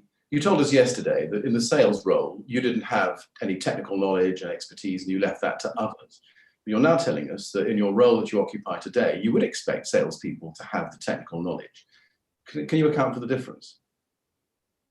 I'm not sure that I've actually said that. The salespeople at Taylor Maxwell, as I say, they receive relevant training from our manufacturers, and we have significant support from our manufacturers, our product manufacturers, to be able to give the right advice, the right information across to customers. We don't offer advice to those customers. We just make sure they have all the right information to hand. I have a final question for you, and it's a question that at the inquiry we ask people with a particular sphere of responsibility. Looking back on your time at Arconic and your involvement in selling Renebon 55 with a PE core for cassette use at Grenfell Tower, is there anything looking back on your time at Arconic that you would have done differently? I've obviously had a number of a good few years to be able to reflect on this. I mean, firstly, I want to say that it was a dreadful tragedy, one that I hope that we never have to witness again. I've learned significant amounts, and there is an awful lot that I've learned and taken on board fully, and I'm making sure that I improve on that knowledge every day, and that I pass that on to everybody that I'm currently working with and come into contact with. French, thank you very much. And I should thank you for your evidence and for coming to the inquiry and assisting us with our investigations. We're extremely grateful. Thank you very much. I have no further questions for you. Right. Thank you, Mr. Millett. Well, it just remains for me, Ms. French, to thank you very much for making yourself available to give evidence. I'm sorry that we detained you for rather longer than we originally hoped to do so. I hope it hasn't caused too much inconvenience. But it has been very helpful for us to hear your evidence, and so we are very grateful. And that's all the questions we have for you. And you are now, as it were, released. And thank you very much. Thank you, sir. Right. Now, at this stage, we will have to have another short break while we make arrangements to call our next witness.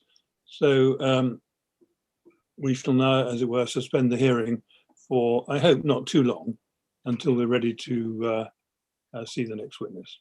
But thank you all very much.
Welcome back, everyone. I'm sorry about the delay, but we are now ready to see our next witness, who I think is Mr. Vince Meakins. Is that right, Ms. Grange? Yes, that's correct, Mr. Chairman. Please, could we have Mr. Meakins? Now, I'm going to ask Mr. Meakins whether he can hear me and see me, but at the moment I can't see or hear him. He may be off my screen. I can hear you, sir. Ah, Mr. Meakins, yes, I can now see you. I've discovered how to get you into shot. So you can hear me, can you? I can hear you clearly, sir, yeah. And you can see me, I hope. Yes, I can, yeah. Very good. Now, I think on the screen in front of you, you should have the words of the affirmation. Yes, I have. Good. Well, could I ask you to make that affirmation as the next step, please? Of course. I do solemnly, sincerely, and truly declare and affirm that the evidence I shall give shall be the truth, the whole truth, and nothing but the truth. Very good. Thank you very much indeed. We've got a couple of housekeeping matters to deal with. Could I ask you, please, whether you can, if you confirm that you're alone in the room from which you're giving your evidence? I am. Thank you. That you don't have any documents or other materials with you? I do not. Good. And that your mobile phone is in another room and you've got no other electronic device with you that's capable of receiving messages? I haven't, and it is not in the room. Yeah, thank you very much indeed. Now, you probably like to know that your legal representatives are in the virtual hearing room. They'll be following the evidence and they are able to intervene if they consider it necessary to do so. But I've asked them to keep their microphones and cameras switched off unless there is a need to do that. All right, but they're there to keep an eye on you, so to speak. I hope we shan't have any problems with sound or vision, but if we do have technical difficulties, we'll take a short break while we resolve them. And if you need to attract my attention for any reason, just make some sort of gesture so that I can see that you want to say something. I will. Is that all right? Okay. We shall have the usual break for lunch and a short break in the course of the afternoon. If you need any additional break, would you indicate, please? I will. Talking about breaks, I think I should say now that once you've started giving your evidence, it's very important that you don't discuss your evidence or anything related to it with anyone else until you've completely finished. I'll try to remind you of that when we have breaks, but if I forget to do so, would you please bear that in mind and at all times? I will. Anything you'd like to ask me or raise before we start? No, I think I'm okay at this point. Thanks, sir. Very good. Well, in that case, I'm going to invite Miss Grange to put some questions to you. Yes, Miss Grange. Yes, thank you, Mr. Chairman. Yes, thank you, Mr. Meakins. We're very grateful for you attending the public inquiry and assisting us with our investigations. If you have any difficulty understanding anything I'm putting to you today, please just ask me to repeat the question or put the point in a different way. We'll have the break this afternoon, but if you feel you need a more frequent break, just let us know.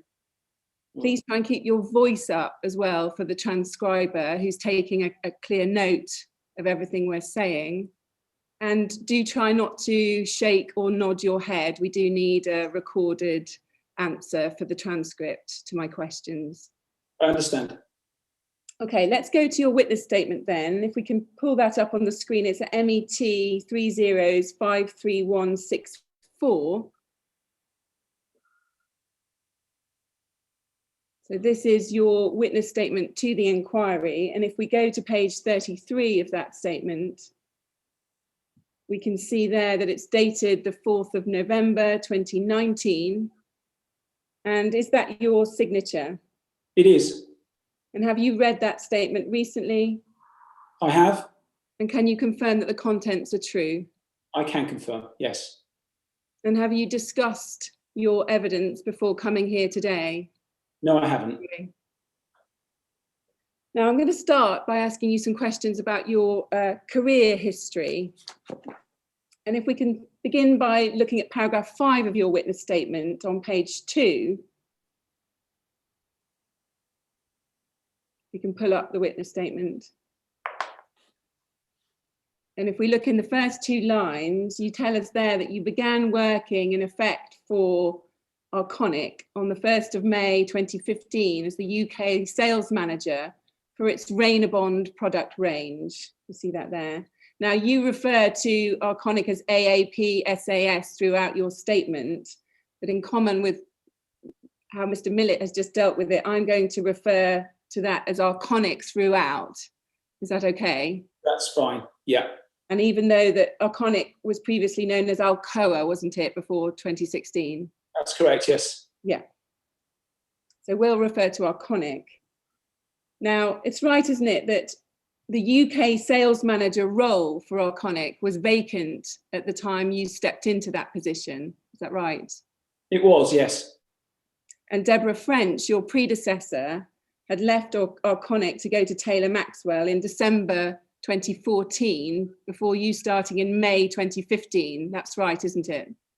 I believe so. I'm not 100% of the dates for Deborah, but certainly, yeah, there was a gap.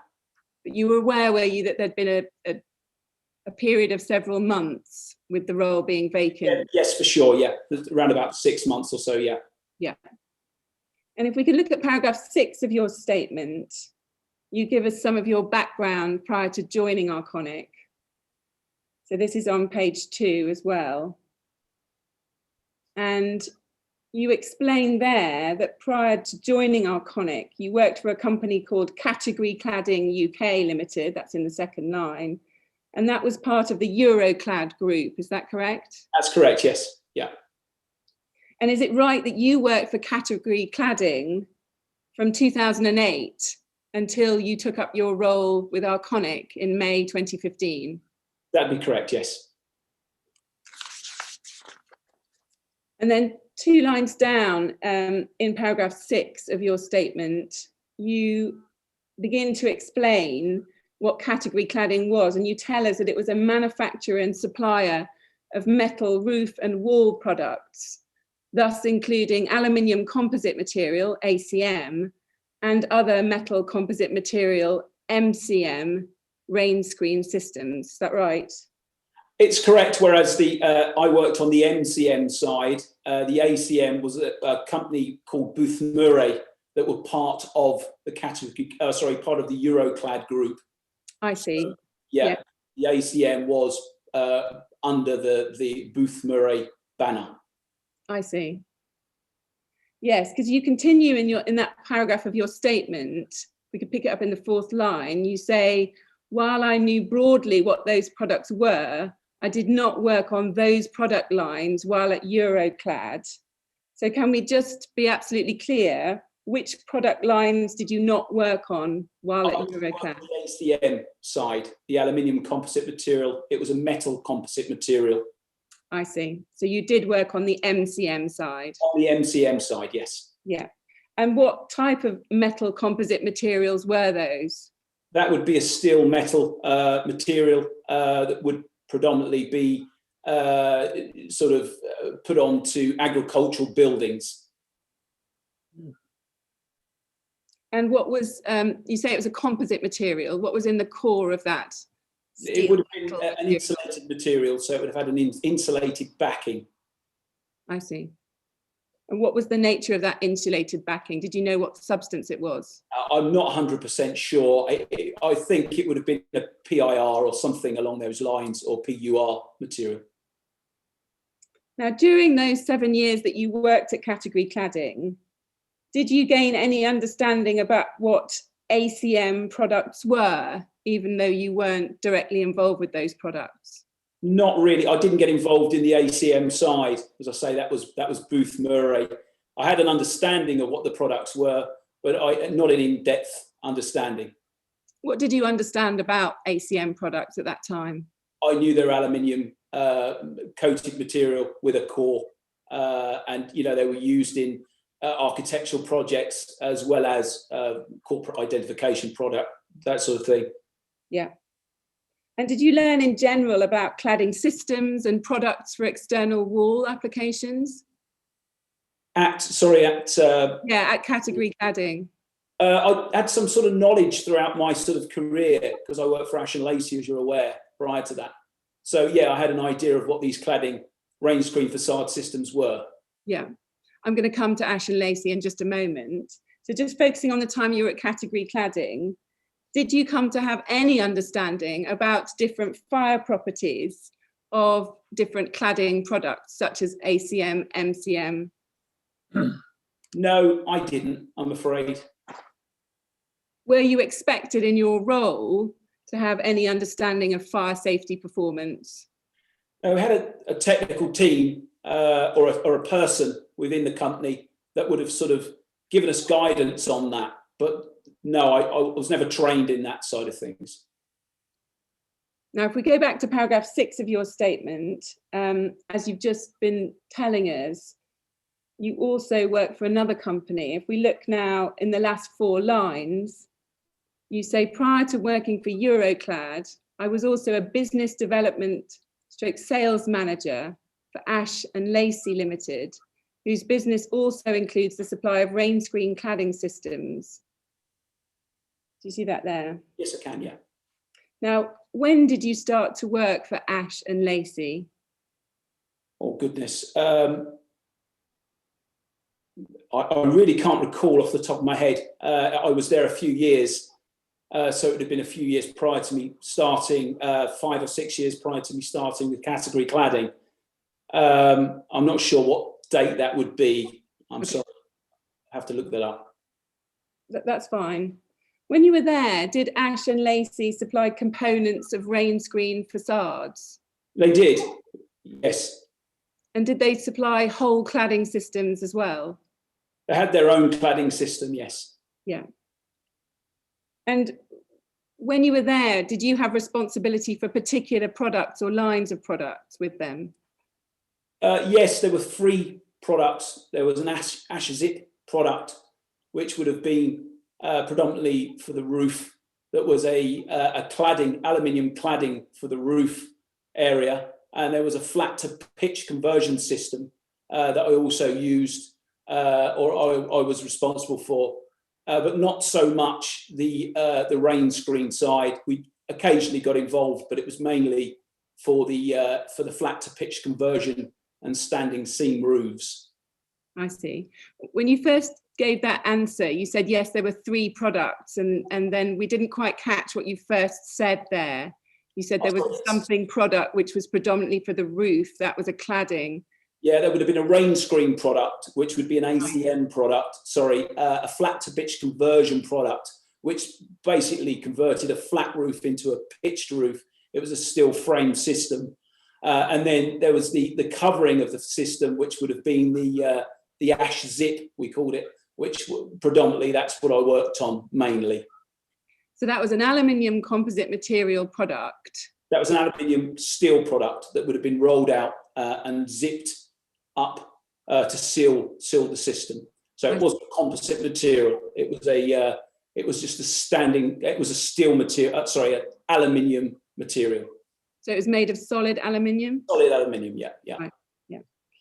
And is it right that Ash and Lacey was also a fabricator of ACM and MCM panels? Yes, they were, yeah.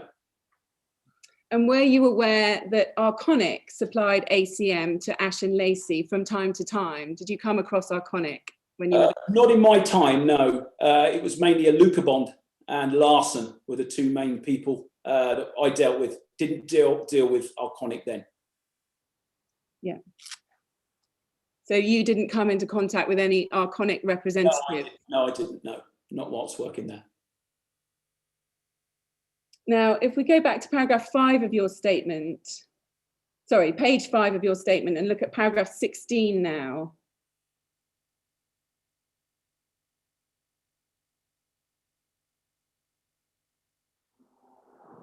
Yes, about 6 lines down, there's a sentence beginning because, and you say, because I had previously worked in sales roles in businesses operating in this sector, I had good experience working with fabricators in particular. Now, are you referring to your roles with Ash and Lacey and Category Cladding there when you say that? Yes, I would be, yes. Yeah. And by this sector, when you're referring to this sector there, operating in this sector, do you mean the cladding sector? I mean the metal industry, if you like, the ACM, MCM industry. Yeah, so cladding as well, yeah. And so you had particular experience of supplying to fabricators, is that correct? Yes. Yeah. Now let's move on to talk about your role at Arconic. We know that you started as UK sales manager for the Rainabond range in May 2015. That's right, isn't it? That's correct. How were you recruited for that role? I was recruited through an agency, a London agency, and then I was interviewed in London by a guy from France, and that's how I was employed. Do you know who it was from France who interviewed you for that post? Yes, I do, and I'm ever sorry. You'll have to bear with me. Names have sort of slipped my memory. It would have been a guy, HR guy. Can we come back to that, and I'll let you know. Yeah. Okay. Yeah. And were you asked about your experience when you were interviewed with cladding products like MCM products? To a certain extent, yes. Yes.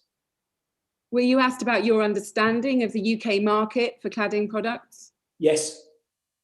And were you asked anything about the regulation of the use of facade materials in the UK? No, I don't believe I was, no. Now, if we look again at your statement at page 2. Sorry, can I just stop you one second? Christopher Reck. Christoph Reck was the guy that interviewed me, yes. Sorry, it's just come back to me, apologies. And was it just him interviewing, or was anyone else looped in from France? It was just him. We look at your statement at page 2, and I want to look now at the end of paragraph 5. Just picking it up 3 lines up from the end of that paragraph. You say, because I was and remain resident in the UK, I was and remain technically employed by Cornier UK Limited, although I received and continue to receive all of my instructions from and report to personnel at Arconic. Now that's right, isn't it? That was the arrangement. Absolutely correct, yes. Now we heard about that arrangement from Deborah French. She also was employed by Cornier, but she was furthering the business of Arconic in the UK. And in your case, is it right that you were on the payroll of Cornier? That's correct, yes. They were just purely to pay the wage. It was more convenient, apparently, to have a UK-based payroll company, so yes. But is it right that you received all of your instructions from Arconic? All of them, yes. And so being on the payroll, as you've just said, was just an arrangement with Cornier, and it was totally understood that you acted at all times for Arconic, yes? Absolutely, yes. Were you paid a salary in that position as UK sales? I was, yes, yes. Yeah. And did you ever receive any commission for the sales that you made? I did later on in the employment, yes. When you say later on, from what time period onwards did you receive a commission? I guess it would have been about 3 or 4 years into my employment before I was issued with any sort of commission of any type. I see. So after the Grenfell Tower fire in 2017, you would say? It was actually before the fire. Sorry, maybe I've got my... Yeah, it was before the fire. There were 2 instances that I remember. It would have been paid on an annual, sort of yearly basis, that I come away with some sort of commission for hitting the yearly target. And how was that commission calculated? What was the basis on which you got the commission? It would have been through square meterage and profit margin. I see. And were you aware, therefore, of what the profit margins were on the products you were selling? We were set a margin and we had to hit the margin. And if we hit the margin, obviously we came away with some sort of commission. structures. So or some finance, commission. Yeah. Yeah, on top of your salary. On top of the salary. Yeah. Yeah. And did you have specific sales targets you were expected to achieve? Yes, I did. Yeah. Yeah. And how were those targets worked out? Were they with reference to a particular product or particular quantities of products? They would have been worked out for a square meterage, how much square meterage you would do in the month, and how much you were selling the product at. I'm not entirely sure how it's worked out, but they worked it out that if you hit the volume and the margin, then you would come away with some sort of commission if you're on target for the year, and they would pay you that at the end of the year, if that makes sense. Yeah. And we know that you were the UK sales manager for the Rainabond product range. Yes. Did you have sales targets for specific aspects of the Rainabond range, or just for Rainabond in general? There were two sides to Rainabond that I was working on. One of them was a corporate identification, CID, which would have been the likes of supermarket stores, car showroom garages, and also the architectural side of the Rainabond. So they would have been two separate sort of things run along the side, but you'd get paid your commission as one. I see. And within the architectural side, were your targets broken down to, for example, and we'll talk about it in a minute, Rainabond PE versus Rainabond FR products? Was it broken down in that way? No, it wasn't. No, it was just Rainabond in general, the products in general. Yeah. And were you ever paid, was it just a commission arrangement? Were you ever paid a bonus as well? No, I was never paid a bonus, no, just commission. Yeah. Now, in terms of reporting lines up from you, is it right that when you started, your manager at Arconic was Peter Froelich? That's correct, yes. And that was until 2016, is that right? Yeah, I'm not 100% sure, but it would have been around that time, yes, yes. Is it right that in 2016, you were then managed by Lionel Marconnet for a short period of time? That's correct, yes, yes. And then he was replaced by Veronica de Fontaine? That's correct, yes. Yeah. What oversight of your work did your managers have? They had pretty much total control in a way, whereas they would tell you what targets to hit and what margins we could sort of go to, if you like. We had a margin level that we could sell at, but anything below a certain level, we had to get authorization from whoever the manager was at that time. And just to be clear, were all your managers based at Merxheim in France? They were, yes. And did they regularly send instructions to you as to what you were required to do in your role as UK sales manager? I wouldn't say regularly. We had sort of quarterly meetings that would have been via Skype. And then we had sort of half-yearly meetings that we would go to France and discuss where we were. But they were pretty much available on a daily basis. But we'd catch up on a weekly report system. Yeah. And your communications with them, were they by email, by telephone? What was the pattern of communication with them on a normal week? That would be both telephone and email. Yeah. Mainly email. Yeah. Were you ever instructed by Merxheim to promote a particular product within the Rainabond range? We were, obviously there were new things that were coming onto the market. They were developing new projects, products. And yeah, we were asked to promote various different products as they come on board. One of them would have been, as you're probably aware, the A2 product that didn't really take off. But no, in general, as and when the products came to market, we were asked to sort of promote them. Yeah. We're going to come back to some more detailed questions about the A2 product. Just to be clear, is what you mean a Rainabond product that had achieved European classification A2, is that correct? It's an A2 product, yes. Yes. Yeah. Now, is it right that your direct manager reported to the Director of Sales and Marketing within Arconic? I believe so, yes, he did. And when you were with Arconic, that was Alain Flacon? Yes, it was initially, yes. And then in 2017, is it right that Lionel Marconnet himself took on that more senior role? That'd be correct, around that time, yes, 2017, yes. And your role, is this right, in short, was to generate sales for Arconic in the UK? It's to generate sales and after sales. So to make sure that you made sure that the customers and the clients were happy once the sale had been made. So yeah, it was that type of role, yeah. And you were specifically responsible for selling the Rainabond range, that's right, isn't it?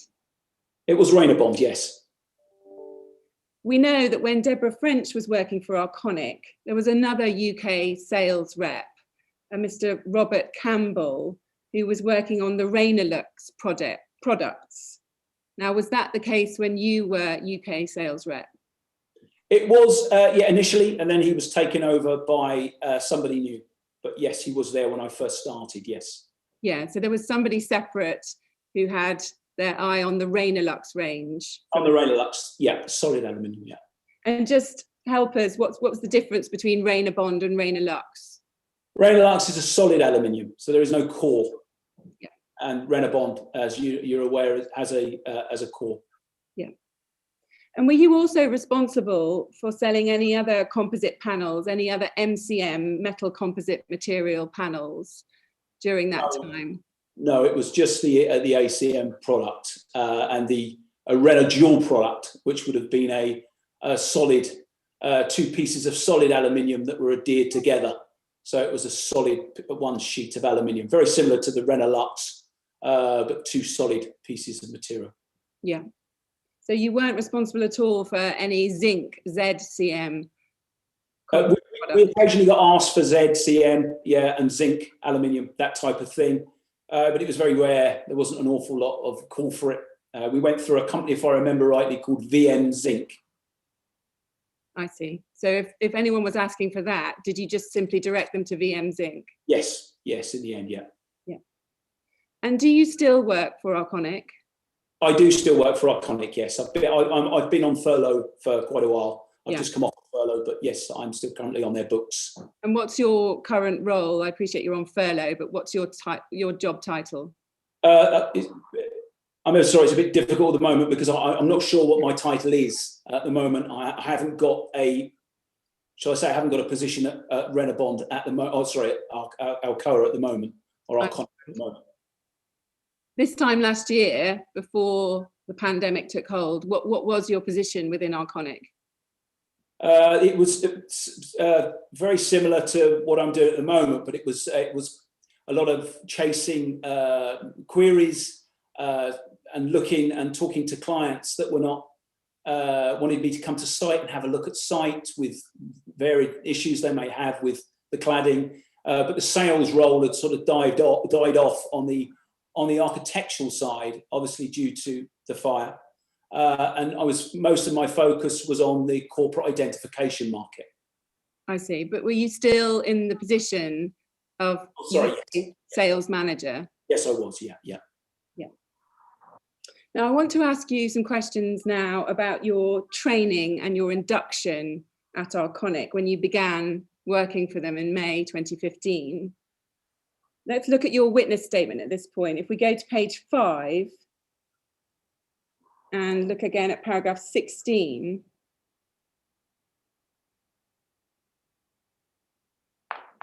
So you tell us that, I'm just going to read this with you. So you say, after joining the business on the 1st of May 2015, my time was initially spent being introduced to work colleagues and undergoing an induction process, which meant a number of visits to Merxheim in France, which included learning about the different products manufactured by Arconic.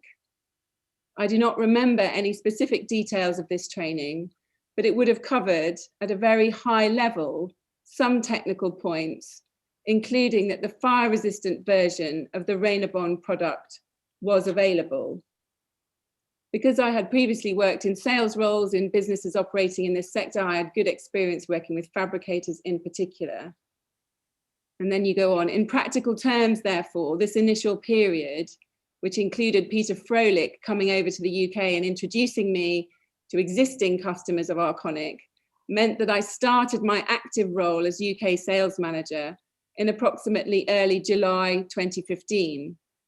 Whilst that introductory period informed my understanding of the manufacturing process in Merxheim, I had no actual involvement in relation to the manufacture of any products, nor did I have any knowledge or detail of the quality assurance checks or related procedures which are undertaken as part of those manufacturing processes in Merxheim. So you've told us a little bit there about your induction and the period of time that you were inducted between May 15 and July 15. I just got some further questions about that. We've already noted that there was this gap of a few months between Deborah French leaving the UK sales manager role and you taking that role up. Does that mean that there wasn't a formal handover from Deborah French to you as part of that induction process? That's correct. There was no formal handover whatsoever. Ms. French has told us in her evidence that she did meet you on a couple of occasions after you'd started in post. She told us that she'd met you as part of a meeting to do with Genius Facades and in her role as Taylor Maxwell. And she's also said that she met you to hand over some boxes of brochures to you. Is that correct? That's correct. Later on, yeah, in July, August sort of time, I would guess. I see. So this was later in 2015 that she met you to hand over the brochures? From what I can recall, yes, yes. Yeah. Was there any kind of informal handover from her, if not a formal one, when you met her? Nothing that, you know, that stands out in my mind. No, there was nothing really formal. It was quite informal. Literature was out of date, so the literature was disposed of. Yes, you tell us that in your statement, that she gave you some boxes of brochures, but you realised those were out of date, so you disposed of them. Is that correct? That's correct, yes. So did she tell you anything, give you any tips about the role at all? No, to be fair, I didn't ask her for any tips, and I can't recall Deborah ever giving me any tips. She was still in an active cladding sort of role, working for Taylor Maxwell. So, you know, I'd have had contact with her, but she didn't necessarily give me any sort of tips. Was there any reason why you didn't ask her questions about the role? Were you not curious to find out from her information about, you know, how it had gone for her and, you know, what the state of the UK market was at that time? I guess we had sort of conversations on that sort of level where we asked about the, you know, what the industry's doing. I was still working with Deborah, as you can imagine, with Genius Facade Systems. So we were still having conversations. But no, I didn't get in-depth conversation about what the market's doing or where we are. My remit was to bring on as much business and work with as many fabricators as possible.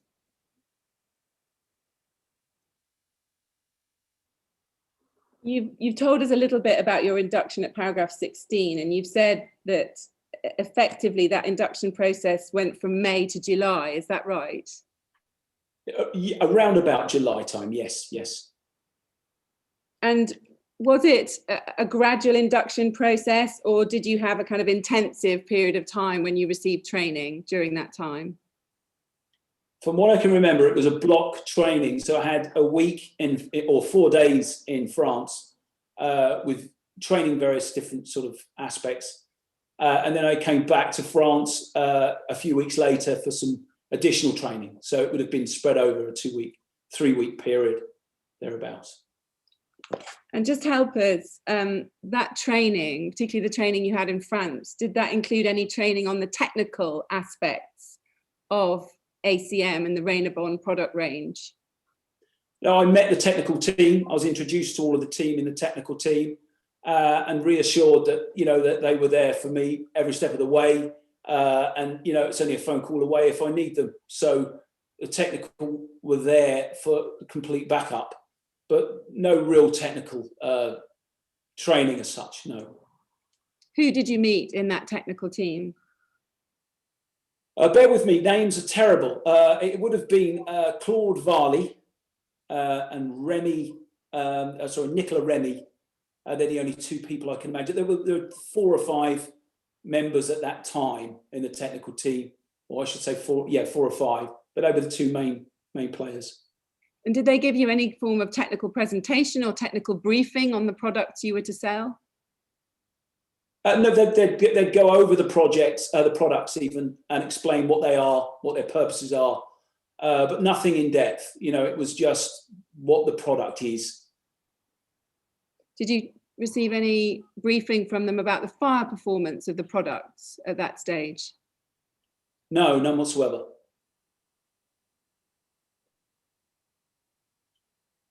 If we can return to your witness statement at page 2, paragraph 6.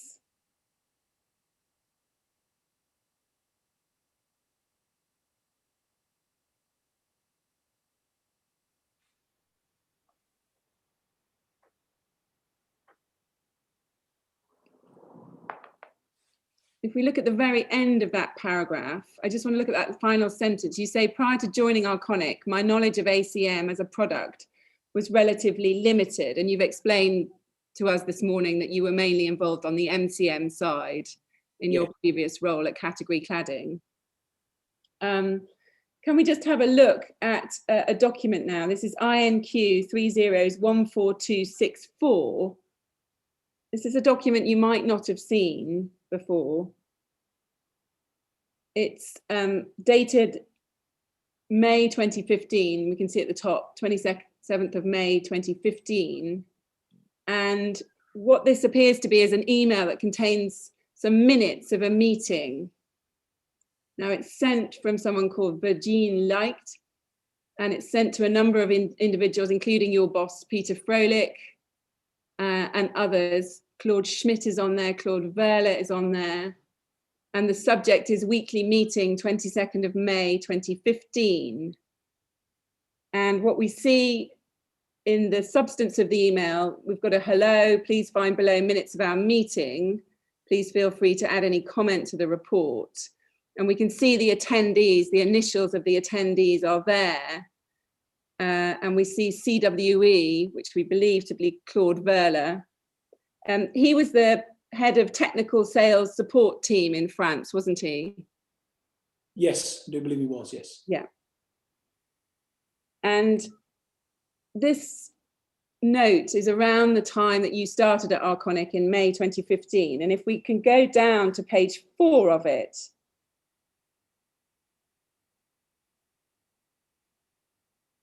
right at the bottom now, under the initials CWE, so this appears to be a part of the meeting that Claude Verle was leading or providing some information.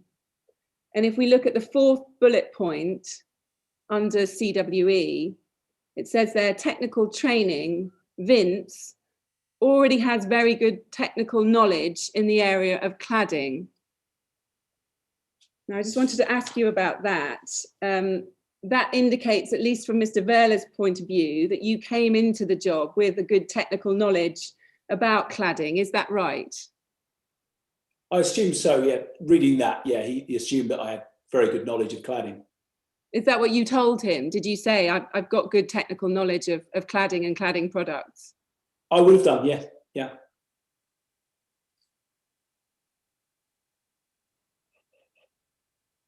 But is it right that when you say that your knowledge of ACM as a product was limited, is that because at Category Cladding you'd focus mainly on MCM products?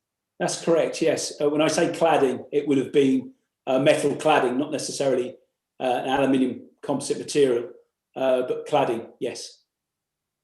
So when you had your technical briefing from Mr. Verle's team in France, were you able to ask questions about the technical properties of ACM products? You know, I knew the basics of ACM products. So yes, to a certain extent. And what would you say the basics, when you're talking about the basics of ACM products, what do you mean by that? I guess the fabrication, how they're fabricated, how they're formed, and where they're sort of they're put within the building. But that would be as far as it went. Now, in terms of what was covered, just a bit more detail on this. We've seen at paragraph 16 of your statement that you tell us that your induction covered technical points at a high level. That's the phrase you've used. Were you told this? Were you told that ACM was a composite cladding material consisting of 2 thin sheets of aluminium bonded to a core? Yes. Were you told that one type of core was PE, polyethylene? Yes. Did you know that already before you worked for Arconic, or were they telling you that during your technical briefing? I knew when they were telling me in the technical briefing that there were two main cores, the polyethylene, the PE, and the FR, the fire retardant. But I didn't really understand what the 2 cores were at that point. Did they tell you during the briefing what the 2 cores were, the difference between PE and FR cores?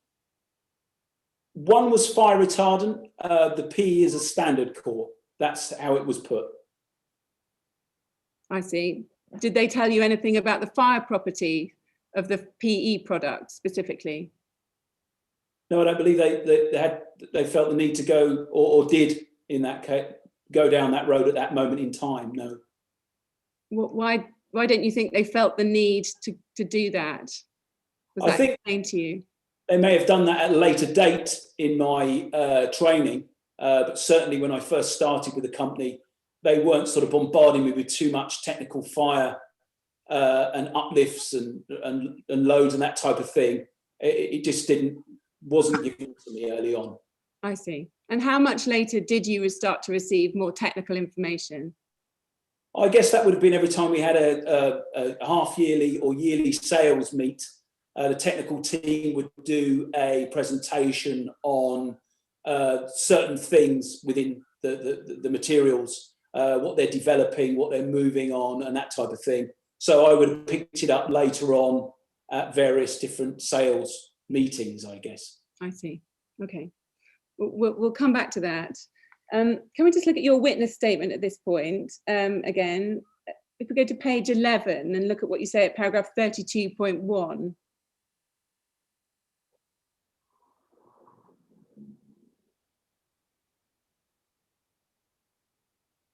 So you say there, unsurprisingly, none of the ACM product with a PE core was considered non-combustible or of limited combustibility. That would hardly be surprising in circumstances where the core is polyethylene. Indeed, I would be surprised if anyone in the industry was unaware that polyethylene is combustible. Now, just breaking that down for a moment, are you saying that it was well known in the construction industry that polyethylene was combustible?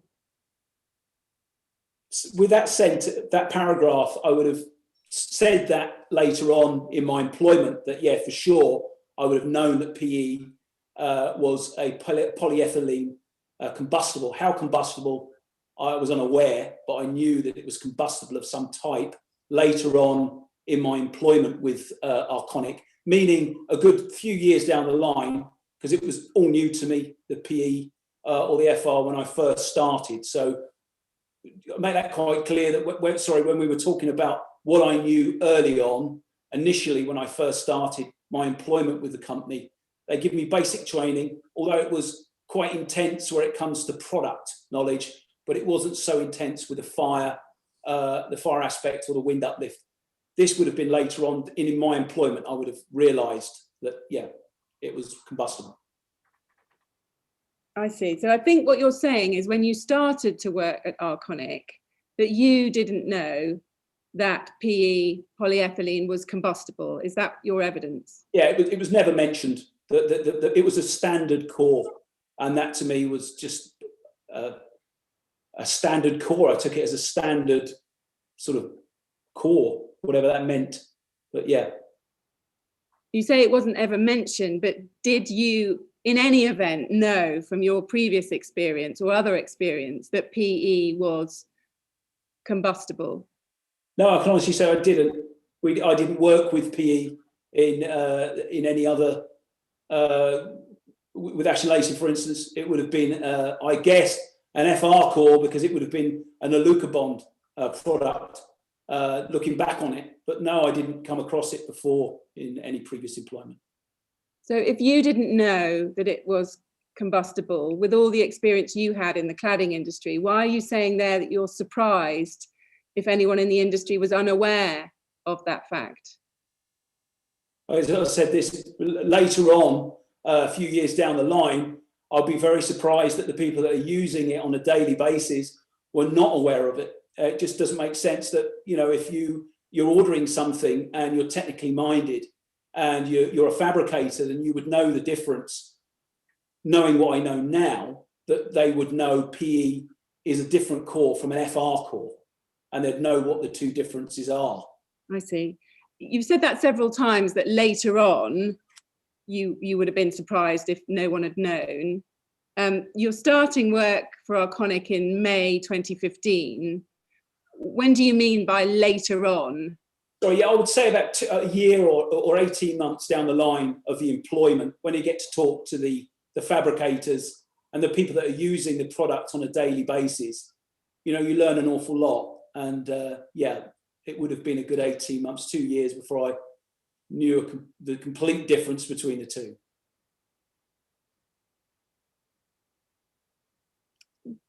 Were you told anything about the properties of polyethylene during your induction and your training? No. Were you told anything about its fire performance? No, that's nothing that would have come up. So at that point, even though you were selling the product for architectural use, or about to start selling it for architectural use, you didn't know that it was combustible, and you weren't told that in your training, is that correct? That's correct. Mr. Chairman, I think that's a good moment. I'm in mid-topic on training and induction, so I'll carry on after the break, but I think it makes sense to pause there. I think you're right. I think we should stop there. Mr. Meakins, we're going to have a break now so that we can all have some lunch. Please remember what I said to you earlier about not talking to anyone about your evidence or anything to do with it over the break. Yeah. And we'll see you again at 2 o'clock, please. Thank you. Thank you, sir. Good. Thank you. See you then.